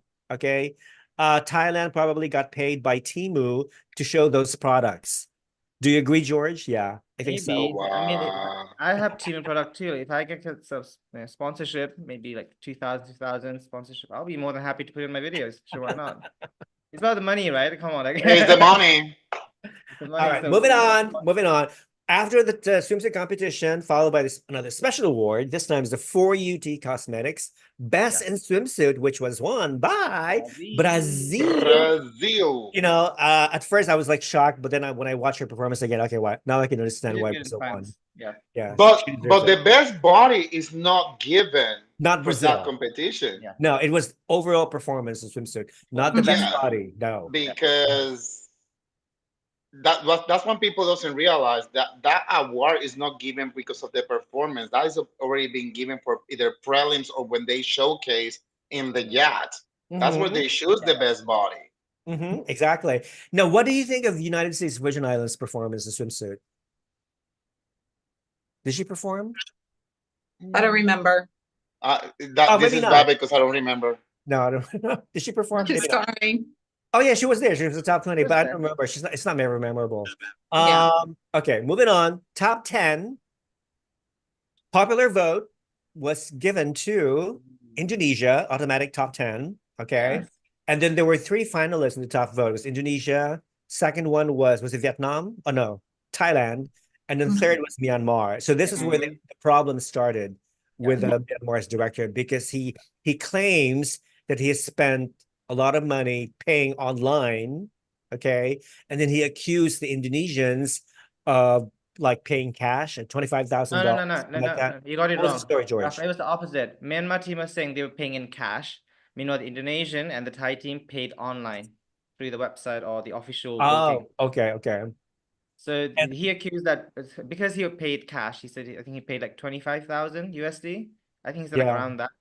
But the Indonesian was paying like more like double of that. So like how does he know how much the other countries paid, right? Because they're paying online, so we don't know the exact number. Exactly. So why are you presuming that? There it is. Like, I don't. That's what I don't understand. Again, the votes are paid. It doesn't matter who's paying. It doesn't matter. Number 2, at the end of the day, she didn't need the votes because she made it to the top freaking 5. She made it, exactly. She made it based on merit. If you tell me that she didn't pass the first round, okay, I give you the being upset. She made it to the freaking top 5. Can you guys see this? Yeah. All right, so there it is. This is the graphic that summarizes what happened. It says ND director of Myanmar lived live. He said, Mr. Nawat, tell him if you win popular vote, you may sure what you want. Indonesia national director gave cash $25,000 for popular vote. That's why Nawat wants Also, cash money. Rafa, did you know that Ivan was not there? So like his claim is actually not true because Ivan was in Malaysia when the fine was He happening. He was not there. was? Yeah, he was Really? not even What person. was Yeah. he doing? What was he doing in Malaysia? He was attending some royal, like, was it Sultan? Like some royal family's wedding. So he wasn't even there. So Oh. like, how could you say the Indonesian Andy was there to give cash money when he was not even there in Thailand? So the whole claim is like, it's false. Yeah. Okay. All right. Only today, Myanmar national director voted more than $25,000. He rented those money. He borrowed money from those friends. No more Miss Grand in Myanmar. So this is it. This is his last year because he said goodbye. Yeah, he said goodbye. But Yeah, it's hard, but you know, that's life. What can you say?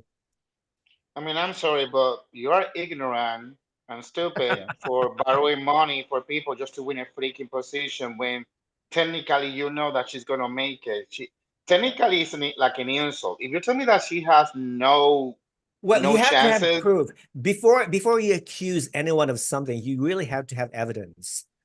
Yeah. To back Exactly. it up, Show the to back it up. receipts. Yeah. Show exactly. the receipts and proof of Yeah. what you're saying, but he doesn't have it because he's going by just inventing, you know, stuff out of the air. Emotions. Because Yes. I knew that Yvonne wasn't there. He Yeah. only went for the opening of the page of the No, he was- MGI office. He was there Yeah. doing the prelims. I saw him. He was watching on the He was front. in prelims, but he went back the Yeah, next day. So like exactly. he was not there for the Because final. he knew his girl was not going to win anyway, so might as well go to Malaysia, right? You know, so but anyway. Well, I guess But he borrowed the money. well, actually, he was kind of like disappointed because Indonesia was not even considered as an option to host next year. But I thought he's still owing money or something. I know. I think he's still buried in debt. Anyway, moving on. So popular vote: Indonesia, followed by France, Myanmar, Peru, Spain, United Kingdom, India, Brazil, Dominican Republic, and Philippines. So the prize for the top 10 is a beauty and travel exclusive trip to Nana Surgery Center in South Korea. Woohoo! Mhm. This segment was followed by the top 10 girls doing their speech. I thought it was the speech was limited to just like 30, 45 seconds. I thought it was very much shorter than last year's, I think. Yeah. Yeah. What do you think of the white gowns they were wearing? I thought it was kind of I liked it. You like it? I liked it because It's it okay. takes away, you're just focusing on the speech. You're not really focusing on the dress. You know what I mean? Yeah. That's true. That's true. Okay, so it's okay. It's okay. Now, let's talk about their speech. Brazil's speech was basically on hate speech.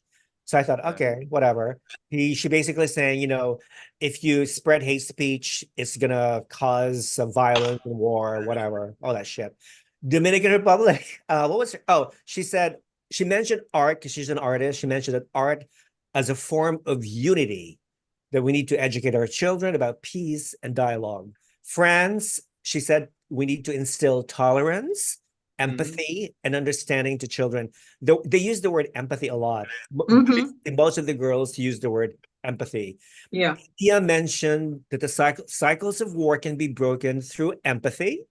Listen to those who have suffered. Together, we are stronger, and then we need to educate children. Indonesia, life-changing power of education, empathy and education, because she's a future educator. So to her, acceptance, empathy, and breaking the cycle of violence is important. Myanmar, she mentioned lack of basic necessities because of the war going on in her country.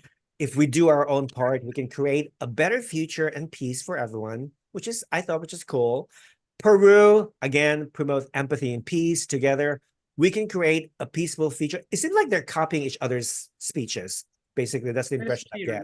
And she spoke in Thai, I believe. At the very end, she spoke in Thai. Do you think the question was given to them in advance, though? No. No? No, they're not giving, but you already know when you come into the pageant that you have to give the speech. Yeah. And so you develop the speech ahead of time. But now what actually in the rehearsals, he likes to listen to the speech prior to. Right. Okay. All right. All right. And someone who speaks Thai, like I think the Peru speaking Thai was so not necessary because it was butchered. Like it didn't make any sense. Oh my God. So I don't know It's why like she spoke in Thai. It was It was not good. really bad.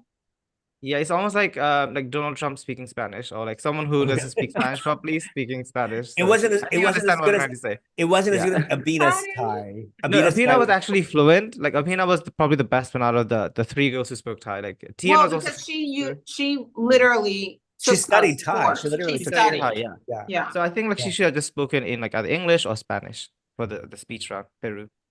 Yeah. And Peru was pretty stressed. I don't know if it was the the pressure of getting back to back. Even after when she was announced in top 10, I noticed she looked kind of like I don't know, like nerves.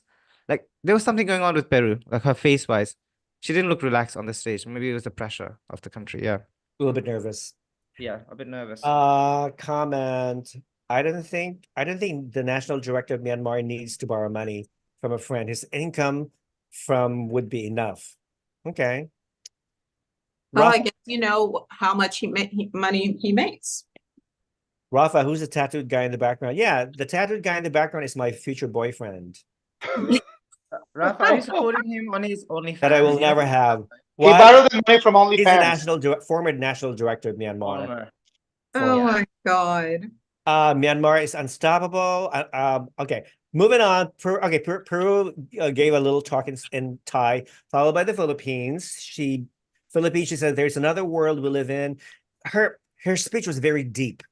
We should not let hatred breed in our hearts. Together, let us fill the missing pieces of our individuality, and we can heal the broken pieces of our humanity. I thought she was on point, very philosophical, very smooth. And then Spain, she said something about there are more than 19 countries are in war right now. We need to spread love, education. She raises her palms decorated with the planet Earth and dove. Mm-hmm. Here we go. I'm peaceful. My hands are peaceful.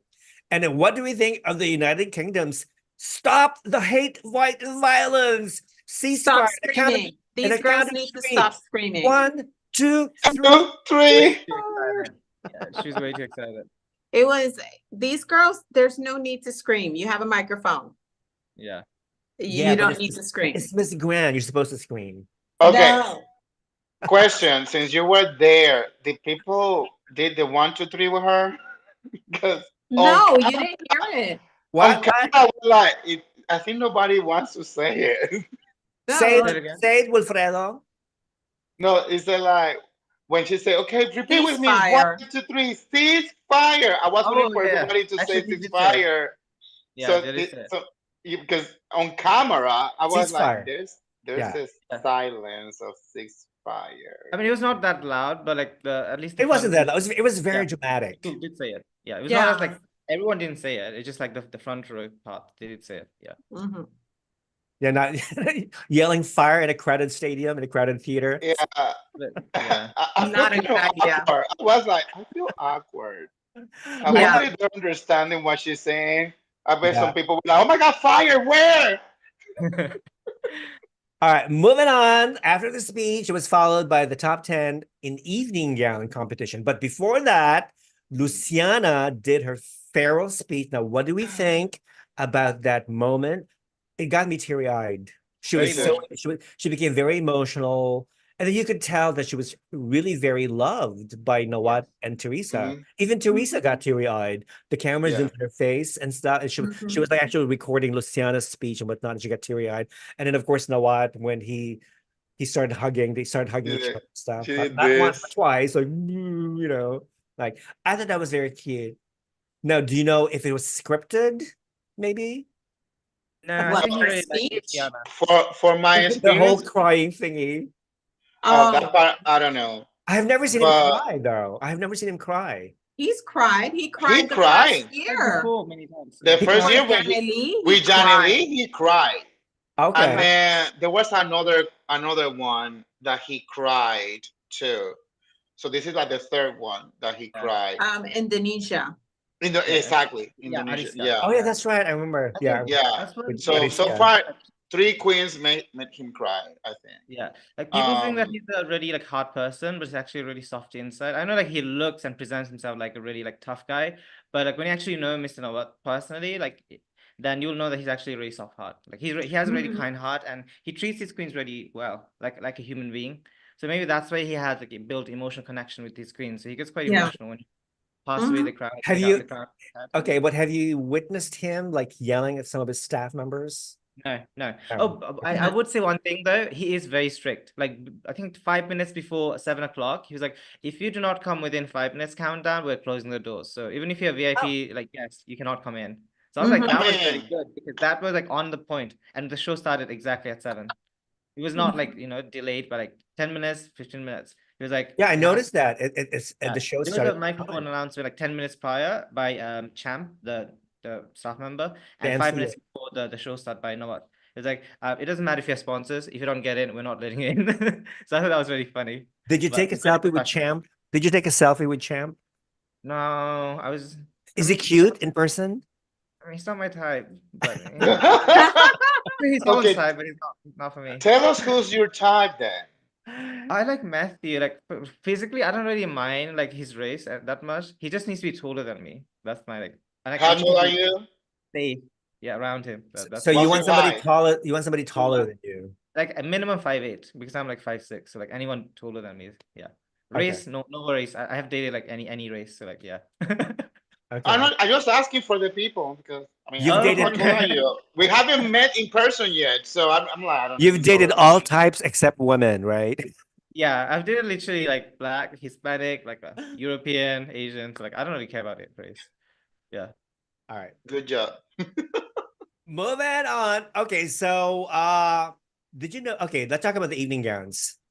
Yes. Brazil first came out. She's wearing this, very ornate black velvety dress, with patterns and stuff, which is cool. I really like it. She looked very elegant, very sophisticated stuff. Yeah. And then Dominican Republic, love her gold dress with long sleeves. And the way she projected herself with a camera, she was like, woo. Yeah, it was so nice in person. I was like, wow, she's so breathtaking in person. Like, and that face, her high cheekbones, gorgeous girl. Followed by France. I wasn't sure about France's gown because to me it looked like just a corset with I was disappointed. And they had this green cape. Yeah, it was green cape just attached to the panty or whatever. Like, I was like, what happened with the preliminary dress? I know that was even better. And gorgeous. I was like, what the? She should have worn it again. I thought, so it was okay. I mean, it wasn't like the best, but it was just okay. And of course, India comes out with this gorgeous golden green. India when she came. It's designed by the Vietnamese, I think, isn't it? Yeah, it's Vietnamese. Yeah.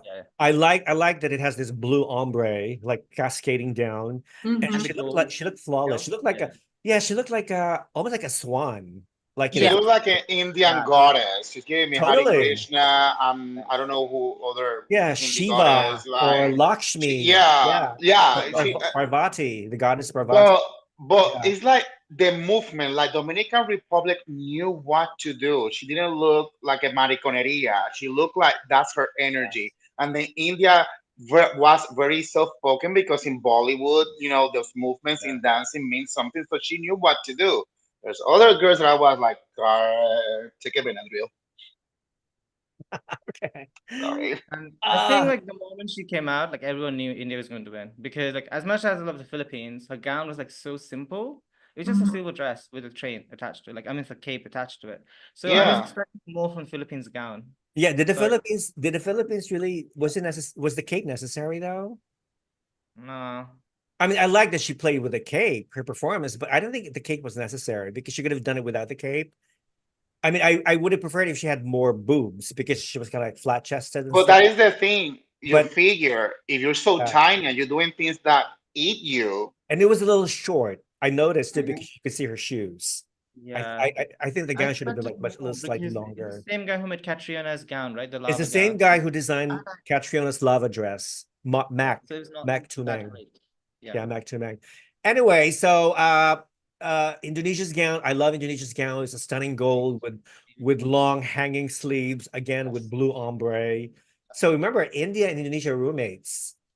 So they basically had the same taste in gowns and even colors and stuff, you know. I like it. Yeah, very Myanmar comes out, she's wearing, is it like pink or champagne color? Is it I thought it was lavender.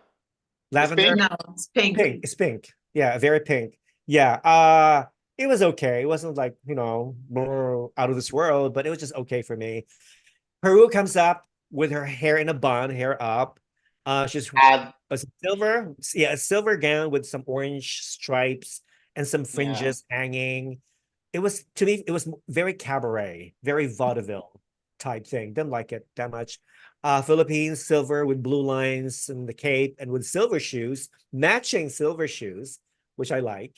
Okay. Spain with silver gown with wings on her chest and her bosom or something, and also transparent down below. You can see her legs, which didn't care much for it. UK, I like UK. Silver with gold metallic like V-shaped corset and a very high slit. Did you notice her slit? Very, very high. She's high. Yeah, she's very tiny. She's tiny. She's not really tall. She's shorter than me, Rafa, and I'm 5'6". Yeah, so yeah, she's very tiny, but she looks tall because she's thin. Yeah, I think she's like 5'4" or 5'3". All right, so who do you think had the best gown? To me, I would give it to India, followed by Indonesia, and then followed by the Dominican Republic. Yeah. Those are my three choices. All right, moving on, people. Did you notice right after the swimsuit competition, they immediately announced the top 5. There was no deliberation or commercial break. I thought, this is definitely a cooking show. They already cooked the results beforehand because there was no deliberation. They already knew who was going to make the top 5, remember? All right, so I thought it was funny. Top 5.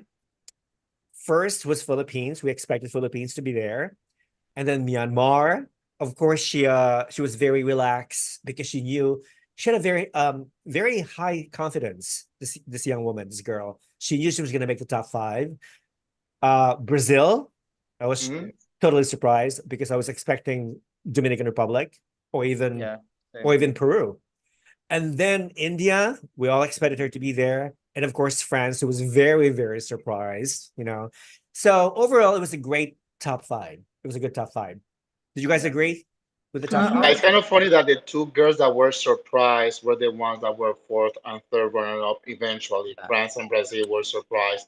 I think Peru caught her winnings with the chain dress and, of course, her hair.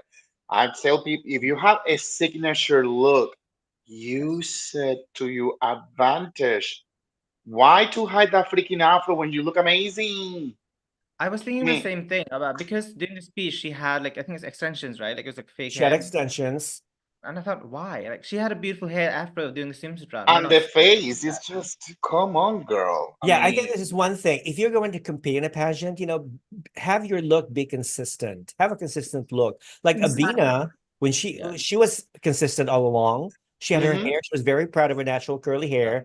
You know, I mean, Peru, I think she wanted to prove that she could be a very versatile model. So that's why she kept changing her hairstyle and whatnot.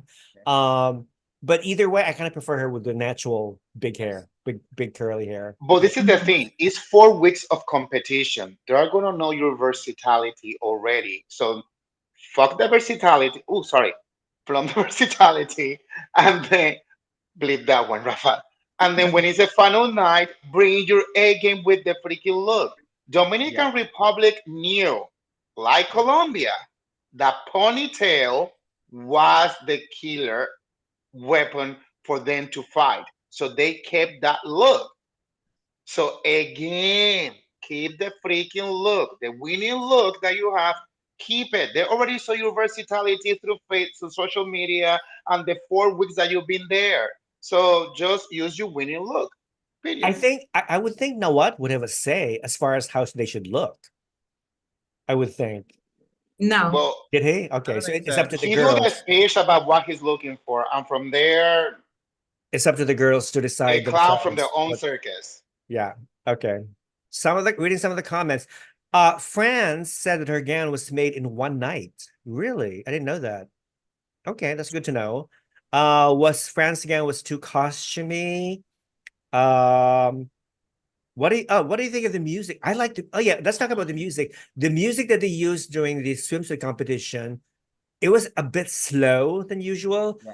And I don't remember, but the music during the evening gown, I want to know, Lisa, what is the title of that song? Do you know, George? was Lisa, it was a kiss. Hold on.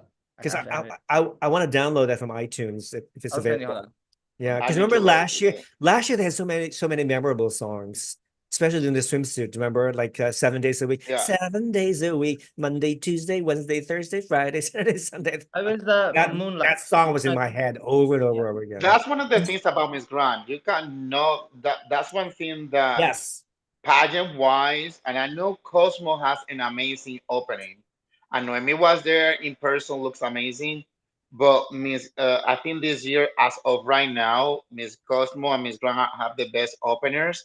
And Miss Grant always deliver when it comes to opening a music. I think that's one of the good things about having that entertainment version, that you need to keep the people watching the show. That is not boring like Miss USA. Right. And Miss Universe, that the music is like, oh my gosh, shoot me.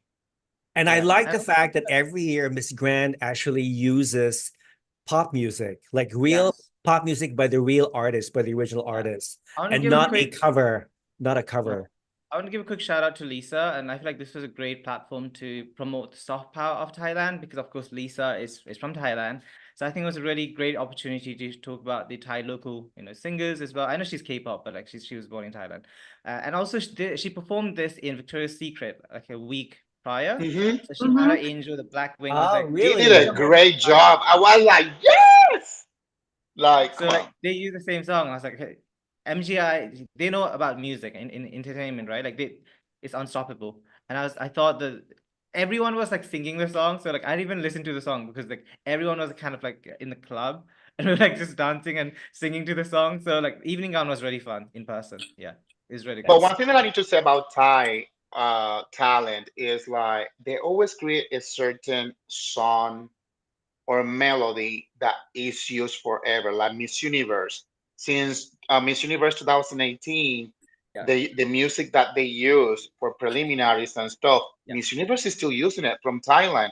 And now when this past Miss Grand Thailand happens and he introduced the MGI, the one and only, Mhm. technically they've been using it now. So it's like you're gonna remember, and that's one of the things that I think today's day, if you have like a gimmick, you have something for each pageant that people's gonna remember that tune. When you hear it, you think about that pageant. So now every time you hear the one and only, it's like, I okay, know. that's right. Thanks, Pa. Because Yeah. it's a tune. Well, at least it's original. At least it's actually composed by for MGI, not like that stupid universe song that people keep playing over and over again. You are my universe. I mean, like if I hear that song one more time, I'm just gonna shoot my head. It's just Miss Universe should have their own song, okay, not steal somebody's song. Okay, so the title of that song is "Moonlit Floor" by Lisa. Thank you. I really appreciate it. I'm gonna have to look at that too from iTunes and download it. Atisa Manalo says, okay. Better than all the It was Atisa who gave the title of that song. Thank you, appreciate it. Lisa walked better than all the models. She's talking about Victoria's Secret. Oh, okay, Victoria's Secret. Okay. We need more pop music in pageantry. Yes, I agree. Yeah. Totally agree. We need more. You need to win a younger audience, okay? Because we're talking, especially the not only the Gen Z, but the Alpha generation, the ones kids who were born in 2004, 2005, and later, and even younger. That's No, I'm me. sorry. Thank you. Those are the Gen Z still. The Alpha would be 2012 and later. So yeah, we need to influence the Alpha generation of beauty pageants and stuff. They need Yeah, to but keep that worked for our generations too, professional. because those are tones that we're used to it, like in the 90s, like with the rap and everything. I'm coming from Puerto Rico, the reggaeton, the trap and everything. When you have a certain rhythm and instrument, that's gonna stay with you. No matter how old you are, you're gonna be like, they wanna only. So you know. Ohiniba Amua said Miss Universe said they would have a new song this year. Yeah. Did you see that reel that Raul Rocha made with Emilia Stefan? He was visiting. Mhm. So yeah, I think there's gonna be a lot of surprises for Miss Universe. That's why I can't wait. I can't wait. And they're also scouting the venue, which is a much bigger venue. So I'm really, really going to be looking forward to that. I know this video is about MGI, but can we just talk about Mario Lopez coming back to host? Like every time he hosts, like Brazil becomes a runner-up. What are your thoughts on that? Who becomes what? Runner-up? Brazil? Brazil. Miss Brazil always becomes like she holds hands. But Oh. what are your thoughts on that? Oh, the first time he hosted was in what, 2007 in In Mexico. Mexico. Him as the host. Yeah. And then in Florida. When Japan And won. in 2020 in Florida. Yep. Brazil was first runner-up. That's interesting. In both. In both.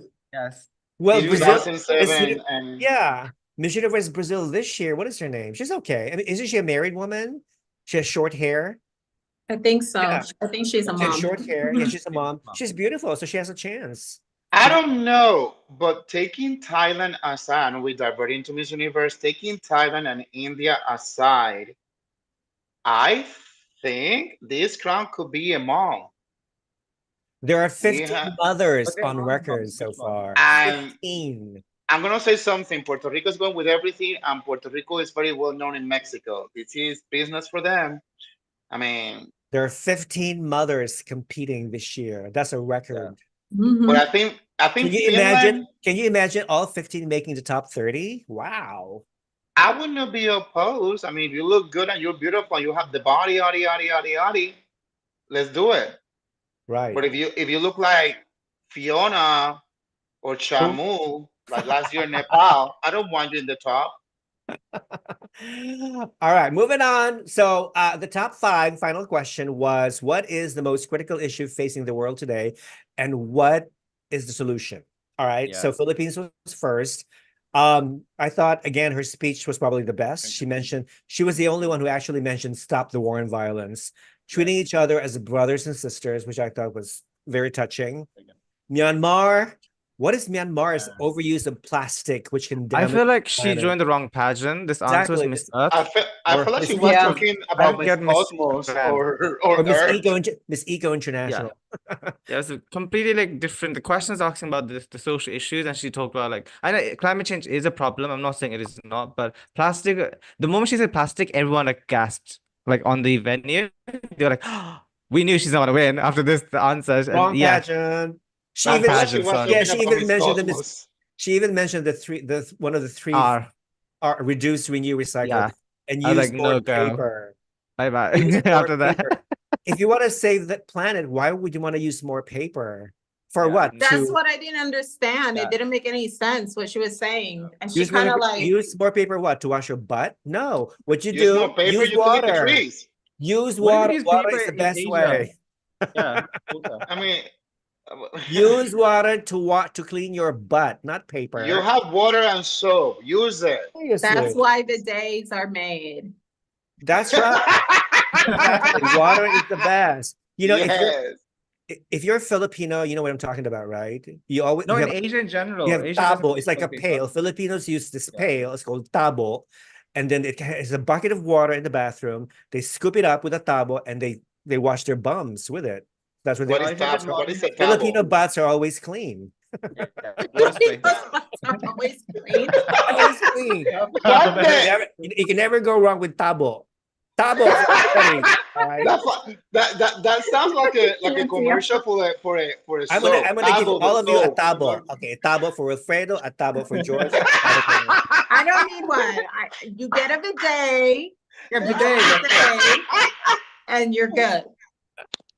Do like the Arabs do. You go to a bathroom and there's a bidet, and you spray your butt. Yeah, I think like, in a lot of Asian countries have that. Even in Thailand. You know what? Wait. I'm gonna actually have my own Critical Beauty tabo. I'm gonna put the Critical Beauty logo. I sell it on eBay. I'm gonna Yeah, sell I it. said it on Okay. eBay and in Guys, Temu and Amazon. Followers, would you buy a tabo with Critical Beauty logo on it? All right. Oh my God. That'd be amazing. I'm gonna sell on TikTok too, like Khun Anne with her fish sauce and There you go. another Do it. unnecessary stuff. And so that's why all the Filipinos have clean butts. There you go. There you And go. they use There's tabo. no need for paper. Get rid of the paper. You don't need paper. Okay. Use tabo. All right. Tabo. Woohoo. Moving on. The best. Oh, hold on. Okay. Brazil mentioned lack of education, promote more scholarships and to learn other languages, which is good. India, she mentioned poverty. See, this is why I like India's response because she was very consistent. She mentioned poverty. She answered the question. She was the only one that answered the question. Due to overpopulation and lack of resources. And then we had to start promoting birth control. Yes, people. And the hygiene products. And the hygiene products for, yes, definitely. I like that Rachel's answer was like related to her country because at the moment we know that India has overtaken China as the most populated country, right? They have like 1.5 billion people. So I like that it was kind of back to who she is and her country. So I think the message was quite loud because she made so many good points, and she says she wants to work with the local authorities, the government, to make sure workshops so the people do not, like in villages where they do not have education and the access to products. I thought it was really good, and I was like, hands down, she's gonna win.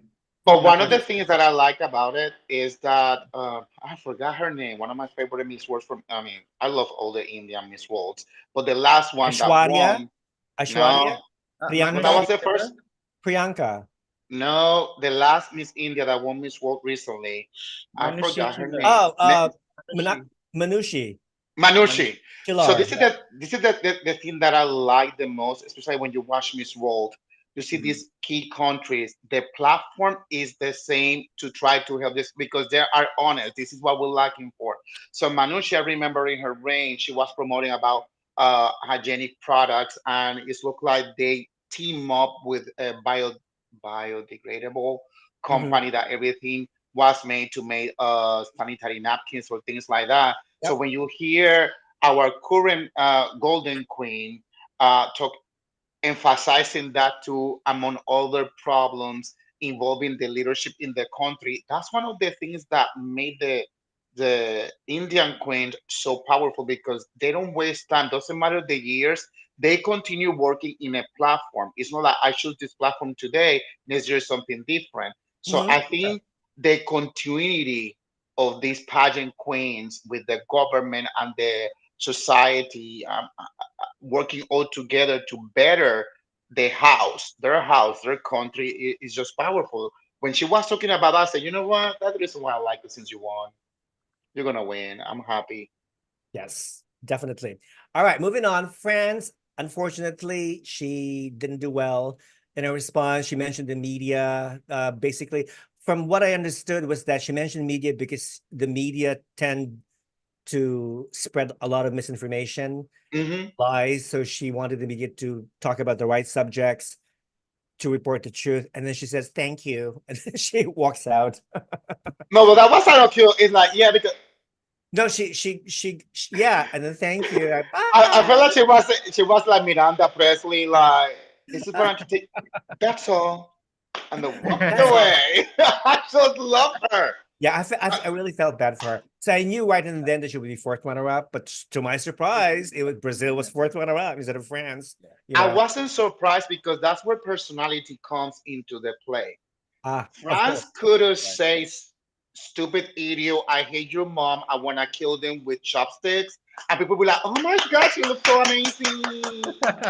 And then she will go, that's all. And people will let's mention something. For the first time in the history of MGI, that we've moved with El Salvador made it to TMZ News. It was viral. It went viral all over the world. Like, if Nawat wanted to put MGI in the map, forget about Ravina. She did nothing. France was the one that put it in the map in TMC United States when she go. And what's kind of funny because they call El Salvador and then France as the top 20. And I was like, if they do the same routine again, I think El Salvador made it because of France with that wave movement.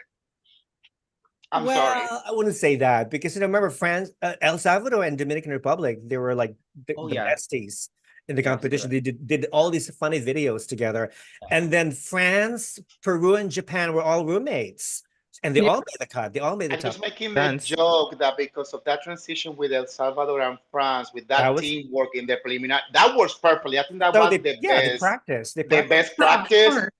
And then when I saw El Salvador and then France, I said, I swear to the heavens, if they do the same thing, that whole crowd is gonna die. But when she took that weave off, I'm like, you see that? Oh, that speaks right there.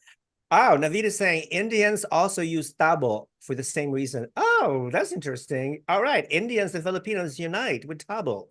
That sounds like a commercial. Not with tabos. We united our countries with tabo. Rafa has experienced Filipino butts.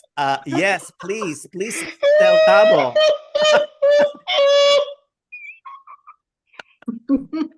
I just died with my sister. I'm going to give one to Khun Anne in Mexico. And Osmel. I don't know, Osmel, God bless America, but he kind of needs some medication. Right. Moving on. Best National Director Golden Grand Award goes to Japan, Miss Grand Japan.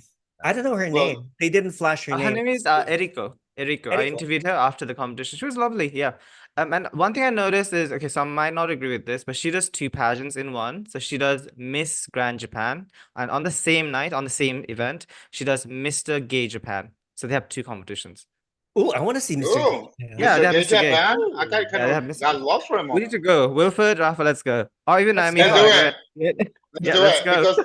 Because normally I'm very familiar with Mr. Gay word, but normally for me, Mr. Gay word is like Philippines. Filipino guys always go like powerful, very manly. It's like they do very well every year. Very well, yeah. Yeah. So I think she's pretty good. Yeah. Did you know that there's a Mr. Gay Bear? Concept? Yeah. Oh yeah, they have in Thailand too. Yeah. For decades. 4 decades. I didn't even know that. I didn't even know that. Maybe because you don't like bears. Maybe that's the reason. I know you only like one type of guy, right? Like very masculine, like a jock. To gay bears. What do you have with bears? What do you consider one? You're not a bear. You're husky, but you're not a bear. Hello. He's a bear. What are you talking about? Just because you're a bear. I mean, I lost weight. I was 265. Now I'm 210. No, 207 right now. Do you have a beer belly? No, he doesn't have a beer belly. No. You don't have to have a bear belly to be a bear. I'm considered a bear in Thailand. No. You don't need to have a belly to be a bear. That's the reason why they have cubs and bears. Just be big. They have pandas in Asia because they have no hair, and koalas in Australia, and blah blah blah blah blah. Yeah. If you want somebody big, those are the grizzly ones. Yeah. And Rafa, do you know, like, for Thai standard, I'm actually considered beer, even though I'm like 65 kgs. I'm considered big. So why? Because I'm not skinny. What? Yeah, I'm considered a beer. I'm like 65 kgs, and when I went to the event, I'm quite hairy as well. So, like, are you muscular? Yeah, so he's a bear. What are we talking about? I'm a woman, and we're trying to get rid of the hair, and you guys are wanting the hair. I mean, I love men with beards. Like, I'm into bears more than like jock, but like, yeah. I mean, I like hair.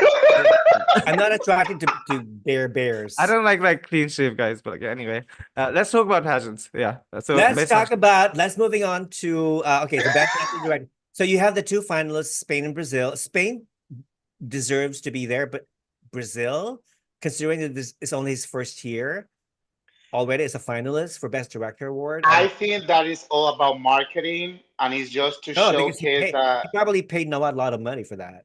But I think it's about marketing, number one, and just to showcase that he is faithful to the brand, because that is one of the faithful. This is his first year. Exactly. He didn't be faithful. He's faithful to him because he was chosen. It's about marketing. I think that's one of the few things that Nawat have done in MGI that I didn't like. The slap on the face of the previous director, that brought glory and faithfulness. And I think this is just to showcase anybody else. Like, you see, this is like the first director for Brazil. So Brazil is still faithful to MGI through the new guy. That's what I'm talking about. Okay. That's all marketing. Spain, I don't know what he was doing there. No, because Spain has been doing a good job in the last 3-4 years. I know, but like- there were other directors that are being faithful to the brand. I don't Yeah. think Puerto Rico ever been there, but Puerto Rico is super faithful to him. There are other directors that are being, No, you know, I would have I probably think put like no, huh? no. I think they should have nominated. I think Philippines should have been nominated because Philippines was yeah. faithful. Yeah, Philippines was great. Philippines was great, and also What's maybe the name? Indonesia. Ivan again. No, but Indonesia won last year, so So they he won the already biggest won. We countries. cannot have Yeah. he Or cannot be Peru. downgraded. Oh, Peru, Peru is good. Jessica, Peru again this year yeah, with because she's the Jessica. first back to back. Would it be Exactly. amazing to see her? You know, there are other directors that are faithful to the brand, but I'm happy that Japan, won that because I know they're being. Fun fact, Yeah. the national actor from Miss Grand Japan was actually Miss Grand Japan, I think the first year. So she joined this pageant before. I think back in 2013, if I'm not wrong. Yeah. Because there was a picture of her with the sash, and I was like, oh, I didn't know that.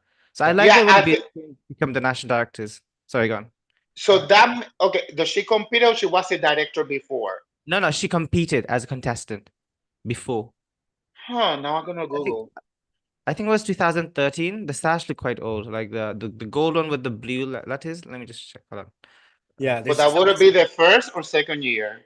I think the first year when So Puerto that Rico was won. when the first edition when Janelle, first. yeah, when Janelle won, Puerto Rico won. Yeah.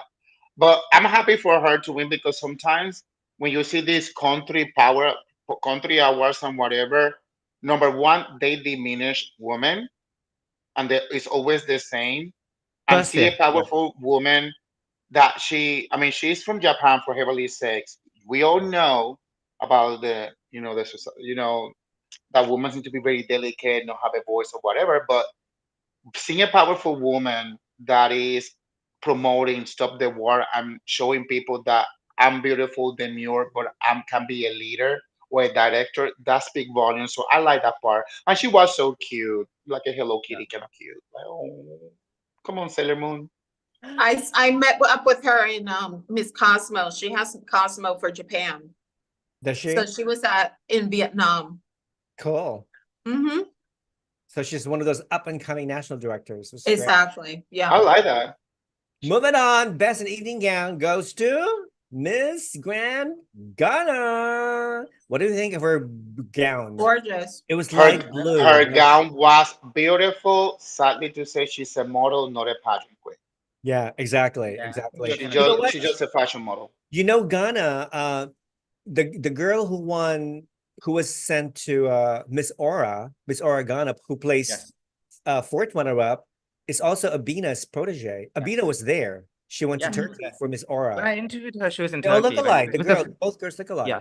I interviewed her on the same day as the Miss Aura International, so she was literally rushing like an hour before the final starts. I interviewed her, and I would say I know like Wilfredo is not a big fan of her, but I think Abina is doing a really good job as a national director because she is like collecting all these girls from around the world. Because her previous girl was half Thai, she competed in Miss Grand Thailand, and I think the one before was I forgot which country, but like yeah, she's doing a good job of collecting all these like Ghanaian girls because I like to see African countries do good in pageantry, which is something we don't see often. So I will give her her flowers. Yeah. She's doing an amazing job with the girls that she's choosing. I don't like her at Miss Grand. Number one, why you representing USA? You represented Ghana. I would have loved to see if she would have represented Ghana and give Ghana the first international crown. I would be super happy. No, you went through USA. No, why you didn't stick with Ghana? You went to Miss Earth and Miss Ghana, Miss Universe and Miss Ghana.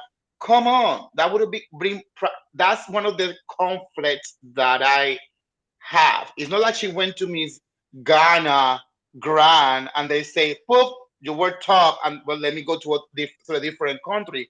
That happens sometimes with other girls like Stephanie from Puerto Rico. You know, I love Christina. She's a gorgeous woman, but we knew that Stephanie was the Miss Grand Puerto Rico last year. Okay. Stephanie was the one that people was like, she's the one that needs to represent Puerto Rico. Okay, she didn't make it. She came to USA. She won Miss Grand USA. Go and top 5. And look what happened. We have Madison. Madison represented always Puerto Rico. We have so many girls that competing in USA system go back to Puerto Rico to win the title. So that's different. But when you see her, and that's my main issue, if she wouldn't have the sash that say Ghana and win the golden crown, I would be happy because Ghana has sent so beautiful girls, and it's time for them to have the recognition that they deserve as an African country. That is one of my issues Okay. with her. But they don't have the sash factor. And when you think of it, there's no African girl who made the top 20 this year. None. This is- Yeah. Yeah. I mean, who was the strongest from Africa? Not even I South have Angola in my list. I thought I Angola have would make I it. had Nigeria originally. I thought Nigeria was going to make it, or even Cote No, d'Ivoire, this year Africa wasn't strong. or Ivory Coast. I mean, she had a lot of personality, but she didn't make it. Yeah, but I thought that Angola would make it. I was hoping for Angola. Okay, reading some of the comments, Brazil's national director also does regional contests. That's why he was a finalist. Okay, that's interesting to know. Miss Ora did not put the final Q&A into the final placement. Philippines and Ghana had the best answers that night.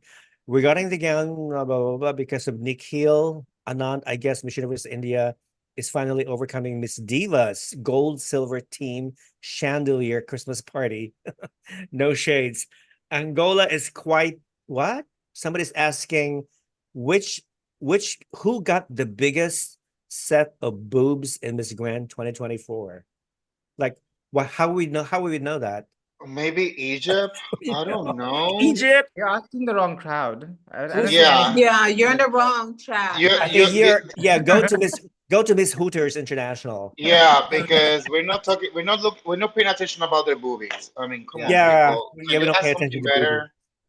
Jesus in heaven, help Moving us. on, the Grand Voice Award, 3 finalists, Trinidad, Tobago, Netherlands, and Venezuela. And I'm glad Trinidad and Tobago won because she deserved it. Yes, beautiful voice.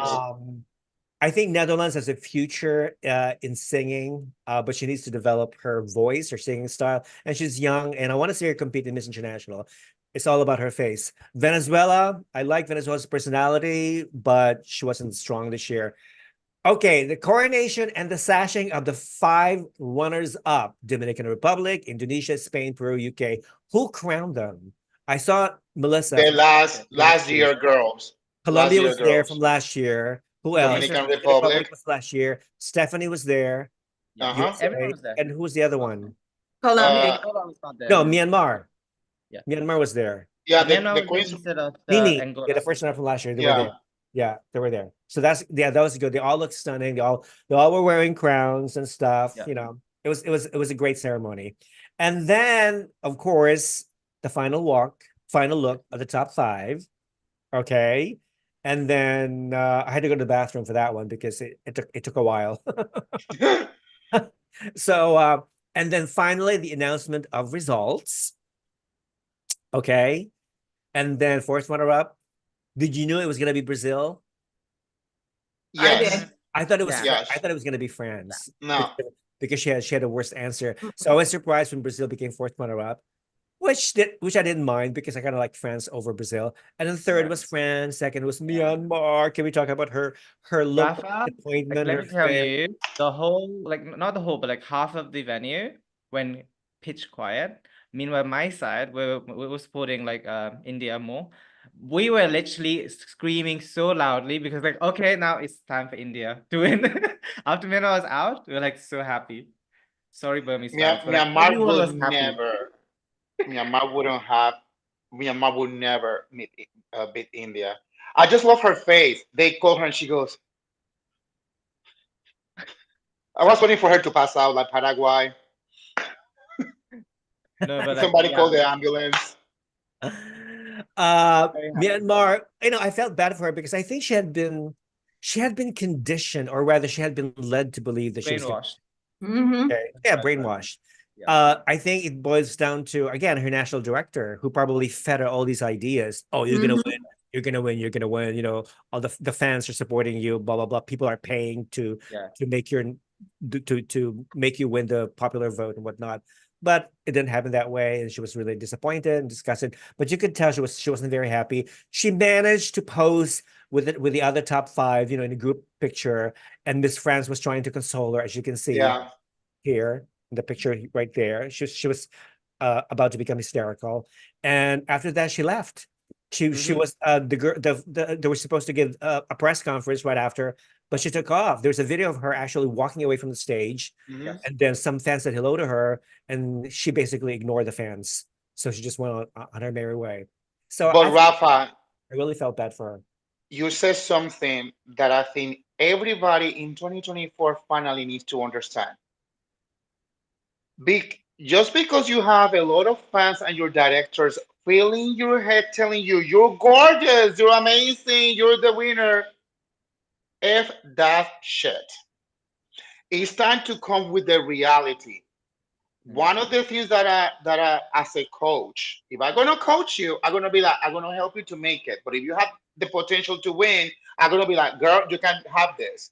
That's one thing that when I work, and I'm gonna throw her out there because I don't care if people don't like her or like her. I don't give a flower bomb. Noemi is one of the things that she does. She knows that when she works with the girl, she's not selling them a dream. She is objective and aware. I have a contender that can give me a semi-finalist, can be a top or even a winner. So she's gonna work around what she has to push her to make it to the position that she thinks she deserves. If after that she continue, bravo. People, directors, fans, these locals, these whatever, famous pageant knowledge that they just know nothing, need to stop thinking about cheating for these girls and putting in their head, you're beautiful, you deserve it, because this is the perfect example with Myanmar.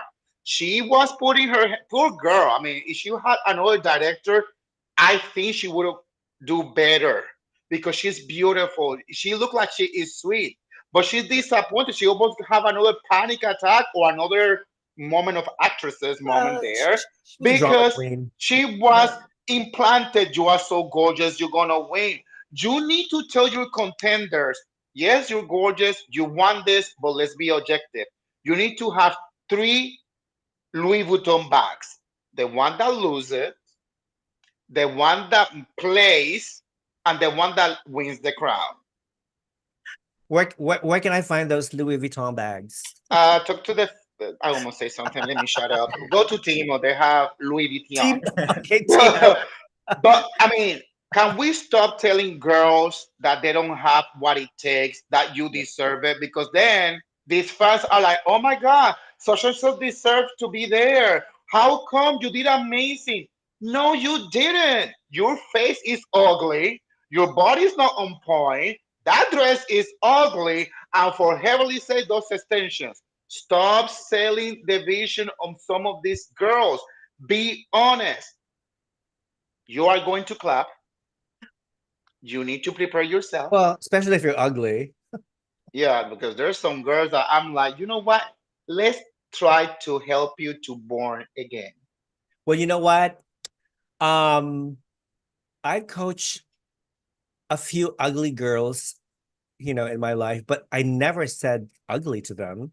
No. Oh, I would never use those you words. Would never. No, you cannot. You don't say that. You just don't say that. You don't say that. There is a much more refined, better way to say these things. Exactly. I'm just saying it right now for the moment, but I would never call somebody ugly. But it's just, I'm tired of seeing girls like, but my coach told me that I'm beautiful.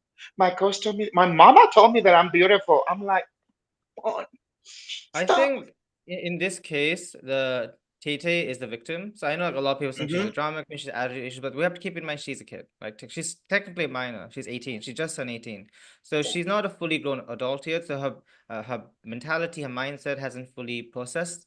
So maybe developed. Developed. So yes, during the national costume, she was upset because half of the costume was not on the stage, right? And I think it's the problem of the team. So that's why I want to give her some kind of justice, because I know a lot of people attacking, saying, "Oh, you're."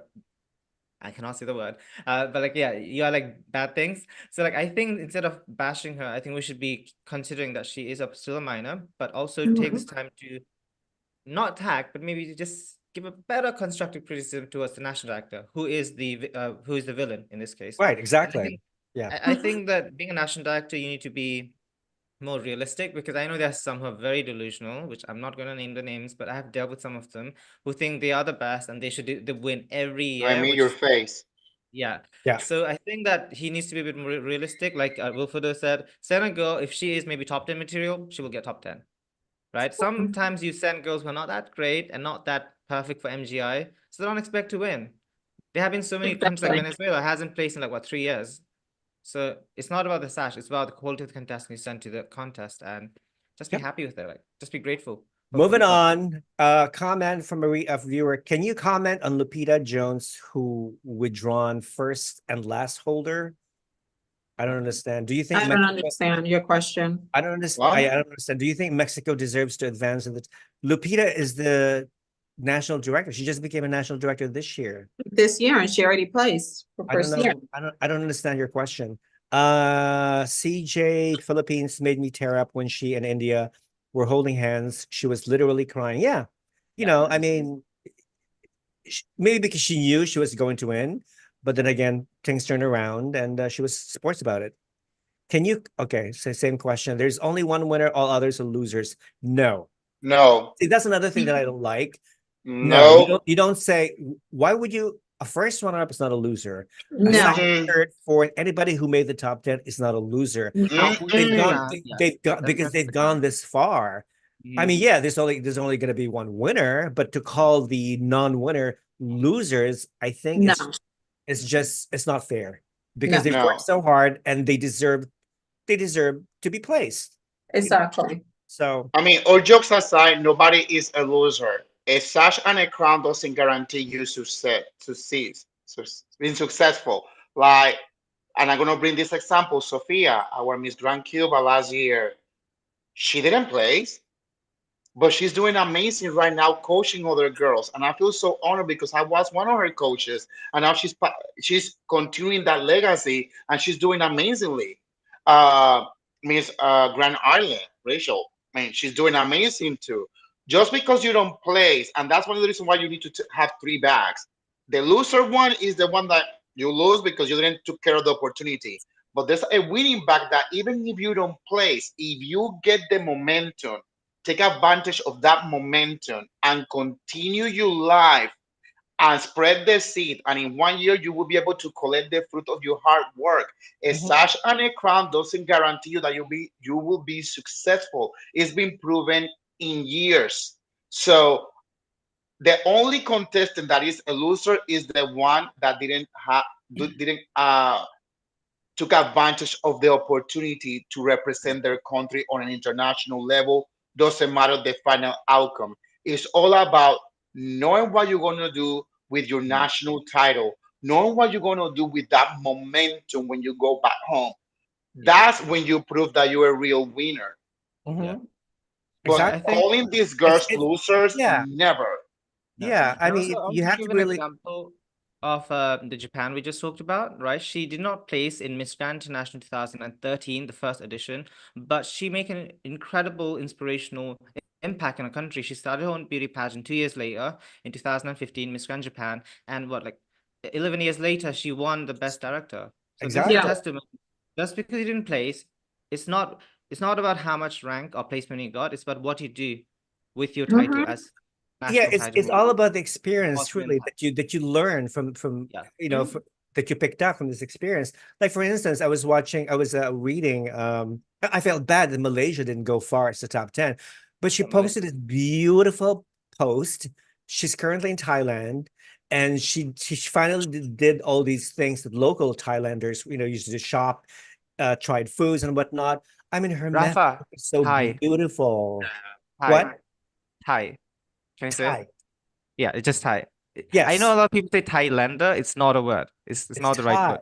Okay. In English, it's Thai. All right, so don't use Thailander like I just did. It's Thai, okay? Yeah. Oh my God. So don't say, I'm scared to say right now. Sawadika. I'm scared now. He's going to correct me.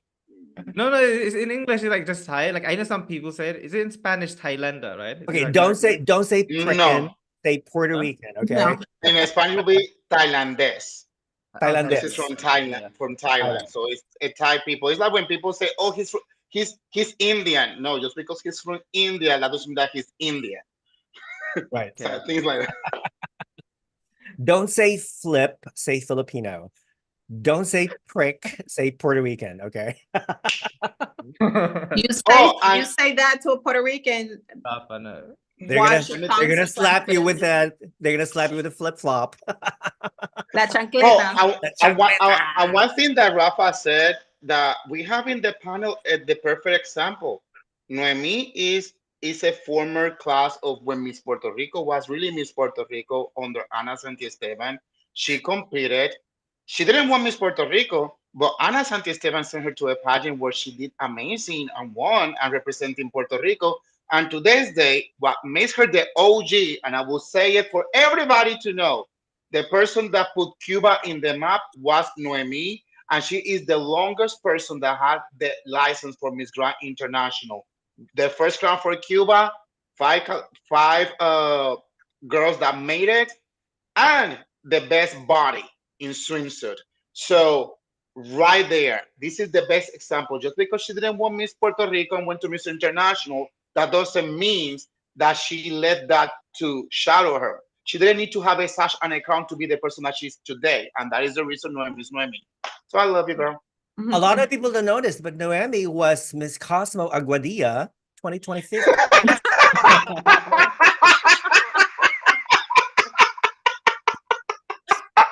I can't. And she was also Miss Grand Umacao 2011. And then Miss Supranational Bayamon 2019. A lot of titles. So she is a professional beauty queen. Yeah. Okay. So are you gonna give us titles now to all of us? I will, definitely. Just watch it. Okay, going back to Lupita again, the question was clarified. There was a post about Mexico from the Miss Mexico Queens website. Mexico placed, but they believed Mexico deserved to advance to the top 10. Well, we all believe that. So they announced and started unfollowing MGI. You know, this happens all the time. Just because your girl does not go further, you're gonna stop following MGI, which is childish. That's so dumb. It's immature. Okay, you just had to accept the decision made by the judges. Okay, and be better next year. Be better next year. That's all. That's all. Okay. All right. So now that Myanmar pulled out, she had to relinquish her crown. Okay, because of the controversy. The question is, are they going to replace her with a girl from one of the 5 runners-up? And if so, who would you want to replace her? So there are five runners-up: Dominican Republic, United Kingdom, Indonesia, Peru, and Spain. Who do you think should? Eventually, they're gonna bump. They're gonna bump up everybody. They want to bump everybody. So without second runner-up, the new second runner-up will be France, followed by Brazil. So who's going to be the new fourth runner-up? I hope it's Dominican Republic. You think? Me too. I think Dominican Republic deserves to be in the top 5 for sure. Yeah. Can I be biased with this one? UK? You're gonna say UK? Yeah, I'm gonna say UK. And the reason is because first she's Thai, right? And like it'd be easy for her to like connect with the people. She can speak the language, so I think it'd be a lot easier because none of the other girls in the top 5 can speak Thai. So in terms of connecting with sponsors, I think it'll make it a lot easier.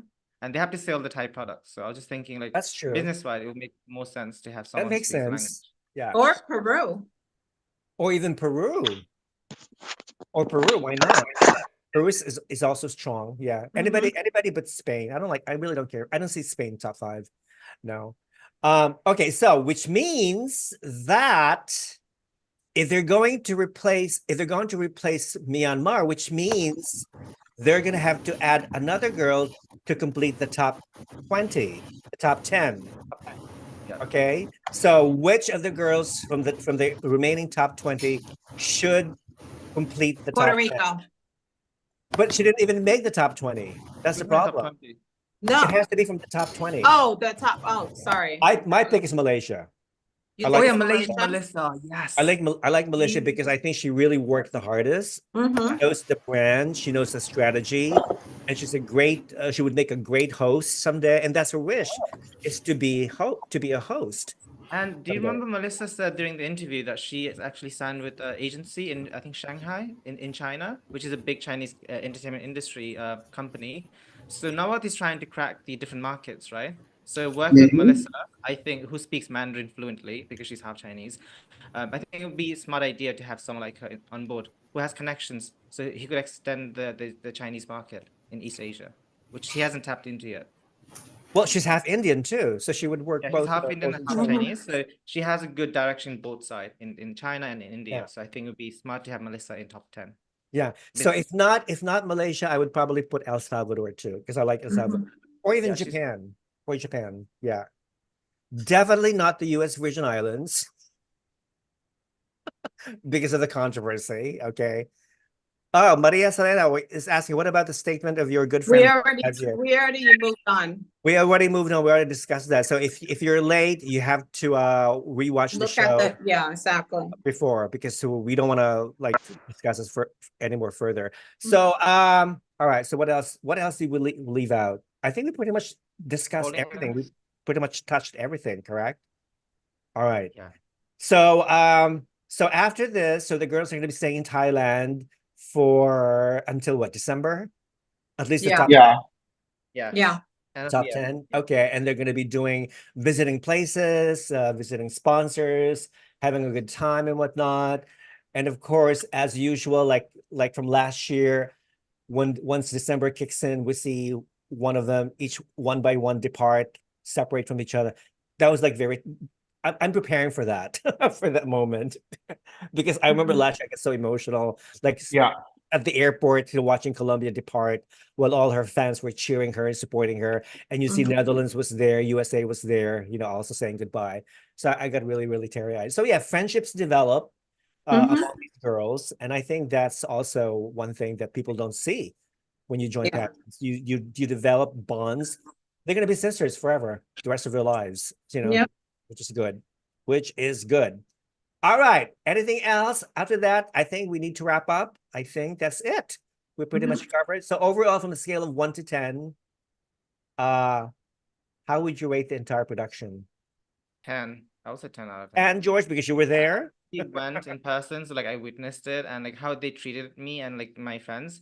Okay. Not from the national actor, but from the MGI team. They were very professional, diligent, and everything was done in time. Like we didn't waste time. It started at 7 p.m. on the dot. Yeah, this year they started on time. Last year they were late.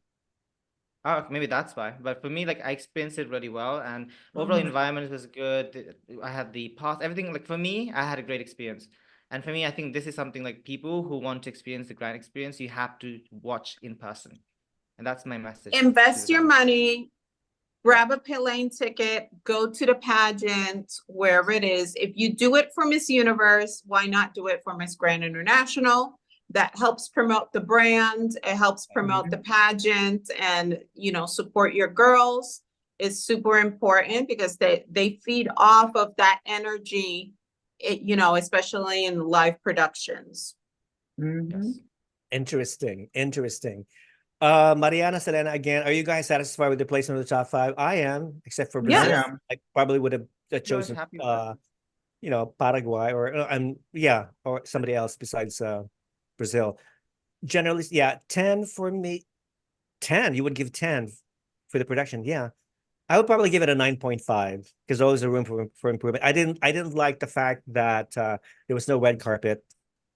Okay. Yeah, that was like there was no red carpet. Yeah.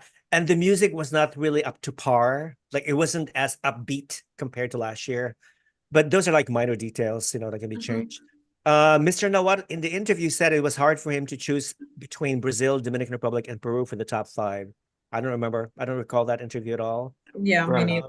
I don't know. I don't know. People are just inventing stuff. Speculating. I heard it was. I heard he couldn't make up his mind between Philippines and India. That's it. Those are the top 2. Okay. I think that the production was 10 out of 10. I think even if Nawat doesn't, and this is something I'm gonna say about my beautiful people from Thailand or Thai people, Hi. you guys did an amazing job. I think that Thailand can host Miss Grand International anytime. The production was beautiful. Well, they have the Uh, venue. They have the venue the already venue, available, and They have their own venue. exactly. So I feel that right there is just. I mean, I don't mind. I mean, Miss World do it sometimes, and even Miss Earth is the one that do it mostly in the Philippines all the time. So Miss International normally do it in Japan most of the time too. I mean, Thailand did a great job. That production in Thailand, oof, I think that for me personally was very fashionable. That runway, I think that is the first time the stage. I love the Yes. stage because for me, when it comes to pageant, I want to see the girl. Allow that moment of the runway to be a runway for them to showcase and everybody see them Mm. in the different areas, swimsuit and evening gown. So I think that was perfection. I wish every pageant do that because I mean, for me, when you want to see the queens shine on that moment of walking down the runway, Yeah. pageant walk wide. So I think that was perfection for me. Very Yes. Victoria's Secret. I agree. And also they have great camera angles. The camera knew Mhm. exactly what to focus on, what to show, what to zoom in and stuff. So they really did a great job as far. Oh, I also like the fact that some of the girls were hanging from the ceiling. That's something new. Mhm. That's something innovative. And I think we need to see more of that, maybe next year. I want to see girls like crawling on stage.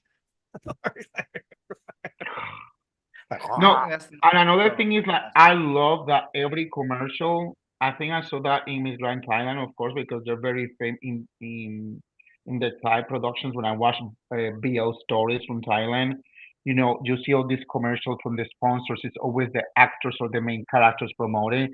So bringing that on an international level, using the same girls from within the pageant to promote a a product, that is very clever because you don't know if one of those girls even if doesn't make it. This is when it comes to go with the winning mindset.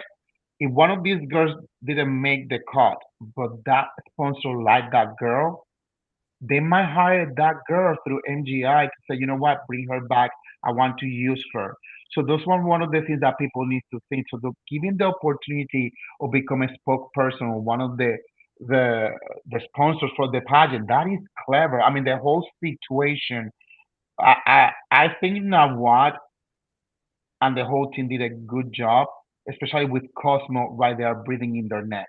So I think Cosmos and MGI are the best ones so far, production wise. I don't have too much hope of Miss Universe to be honest with you until I see it. I feel like Well, now Miss Universe I'm has sorry, but I'm looking forward so to Miss much. Universe. I think to me, Miss Universe is still the best pageant. I mean, they may have changed hands. I don't know. That's why I'm so excited to go to Mexico because I really want to see it for myself. All this hype and hoopla surrounding it, I mean, So yes, they have the legacy, they have the history, all of that, which is fantastic. Like I love Miss Universe, like don't get me wrong. But now I feel like the current statement or current moment, I feel like MGI has kind of taken over Miss Universe, at least in terms of Yeah. production and In how regards they to production. well, Yeah. in terms For of now, production, I but we think have to Miss see. Cosmo, for now. Yeah. Miss Cosmo just proved on its first Mhm. edition that it can rival, it can match, or even surpass Miss Grand. The production, if I were to compare, because I was at Cosmo, I was in a MGI, but I know MGI's production because I've already been to 2 MGIs, the one in Las Vegas and then in Thailand. I love the production for MGI, like always, but I feel like Cosmo kind of surpassed MGI in production this year just because of the stage where Cosmo was held was much more bigger and larger and opposed to MGI's stage, which is much more smaller because it was an indoor, what do you call it, sound stage or whatever you call that MGI salon or whatever. But it's again, MGI will always have the best production regardless. but they need to like step it up a Step up. notch because Cosmo is right there. Cosmo, Well, it's there. Yeah, especially I think more people will probably respect MGI when it actually, I think to me, transparency is very important. Yes. That's why, you know, when with MGI, people always have issues with the judging system. Mhm. Whereas with Miss Universe, there was never an issue with the It was judging never an system issue. because Yeah. you know, because they always have accountants counting the ballots and whatnot. Everything was transparent. Maybe with Cosmo, it's the same thing because since Paula Shugart was there, Mhm. she judged. Yeah, So everything it's was like Cosmo and Universe are like identical in so many ways. So people would probably give MGI more respect if only the judging system were more transparent and honest. That's all. You know, but other than that, as far as production goes, 100% MGI all the way. Yeah. My concern with Miss Universe actually this year is because, you know, there are no Miss World. Miss World is a pageant, the number one pageant in the world when it comes to gather 120 and 130 girls.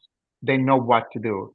And doesn't matter what people say, Miss World is a machine. When you have people betting money for those girls and the salary of the Miss World right now is unbeatable. That's something that you cannot beat.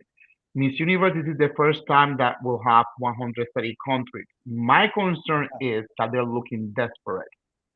All this inclusiveness and all this here I and there agree. and over there. I agree. I'm sorry. There needs to be a limit on age. They need to think about other stuff. You are looking desperate. I am sorry, but I don't want to see my grandma competing in swimsuit I on stage. What about the Mhm. South Korea? They had an 80-year-old grandma, right? Yeah. Like, Mhm. South You look beautiful, don't get me wrong, but let's be honest. Yeah, that's one thing I I don't like about Miss cannot Universe. compete against an 18-year-old guy. I'm 47. His skin is going to be more flawless if he takes care of his skin. Youth will always trump. Yeah. Exactly. Always. Always. Yeah. Doesn't matter. When, you know, this is a beauty pageant and they are looking desperate. And that is the problem that I'm having with Miss Universe. 130 countries, just because you want their money, because money-wise, Miss Universe is going down the hill. And they Yeah. are lucky for the current Miss Universe. Because if not, Yeah.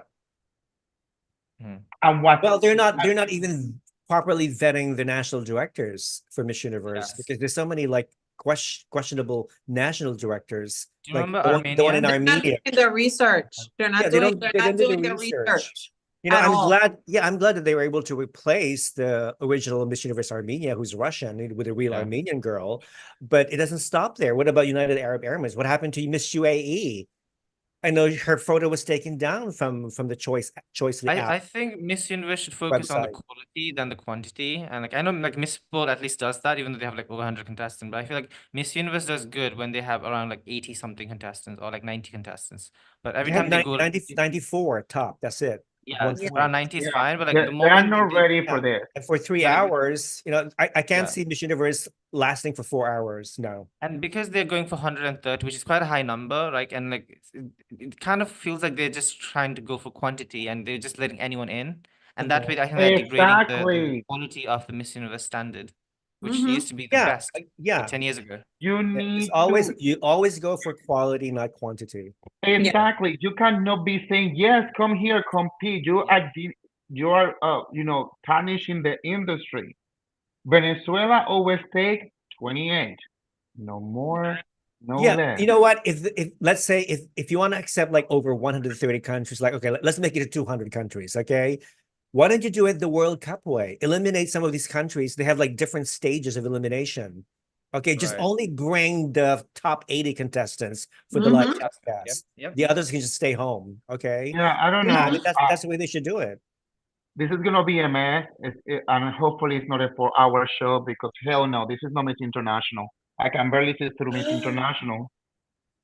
Oh, Papi Capella just lost the United Arab Emirates franchise last week. Papi Capella was the former Miss Universe Indonesia franchise holder. Remember, she was involved. She was demoted. She was fired because of the sex scandal in Miss Universe Indonesia. She lost the franchise. Any Again. explanation why, Jim? Interesting. Message me, please. Interesting. So there's no Miss UAE this year.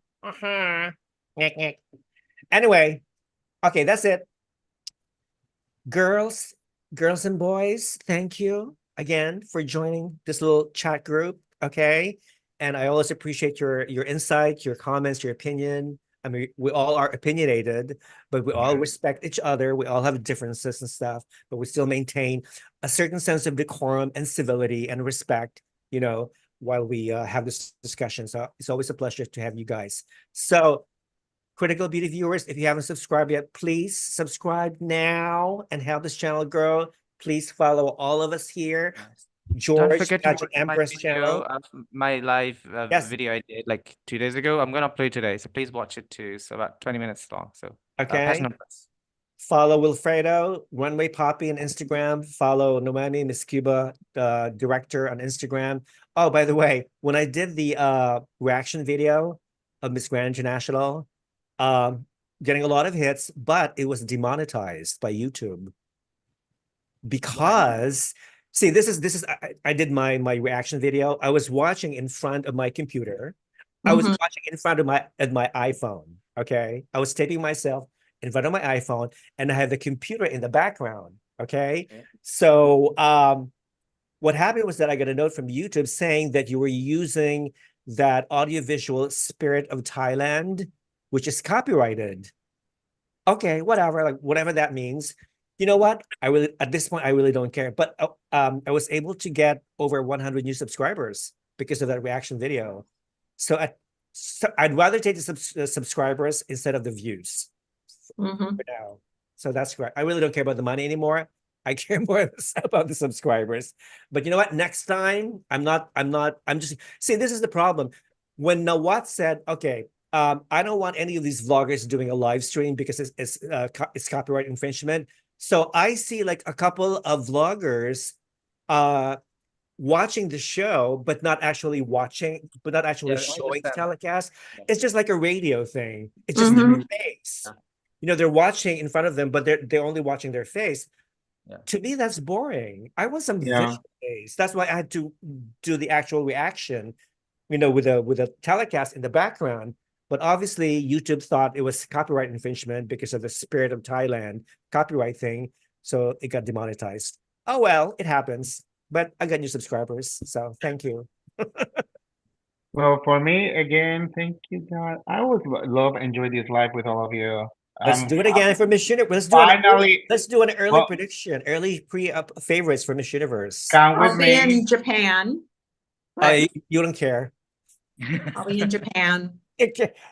Anybody else is following Miss International? I'm sorry, but see, this is the problem. There's so many goddamn pageants. You don't even know how to prioritize your pageant. Well, I'm following Miss International because, of course, we have an amazing delegate from Cuba going. So, of course. But count me in any live, and I enjoy finally a whole freaking live with Pageant Empress. Oh, yes, I finally get to see Wilfred's face because last time we did it, we just saw like some, I don't know. Yeah, like, just for the Cosmos. Yeah, remember last time we did? He was it was just like that, like blurry. Yeah. Okay, maybe I'll have Antonio from Miss Universe and maybe Edwin as well, and maybe Brian if he wants to join, and maybe Peter Sereno. I invited Peter to come to the show, but he didn't reply, so maybe he's doing something. He's busy. Anyway, have a wonderful weekend, people. I love you all. Thank you for supporting me. Happy 20th anniversary. Happy 20 years, Critical Beauty. Yeah. Follow me on Instagram at Critical Beauty Official as well. And, you know, just spread your love. Just say something nice, beautiful, you know. And, you know, please continue to follow. Thank you. Have a wonderful weekend. And we shall see you for Miss Universe. Yeah. Okay? Bye. Bye. Have a good night. Good morning. Goodbye. Good night.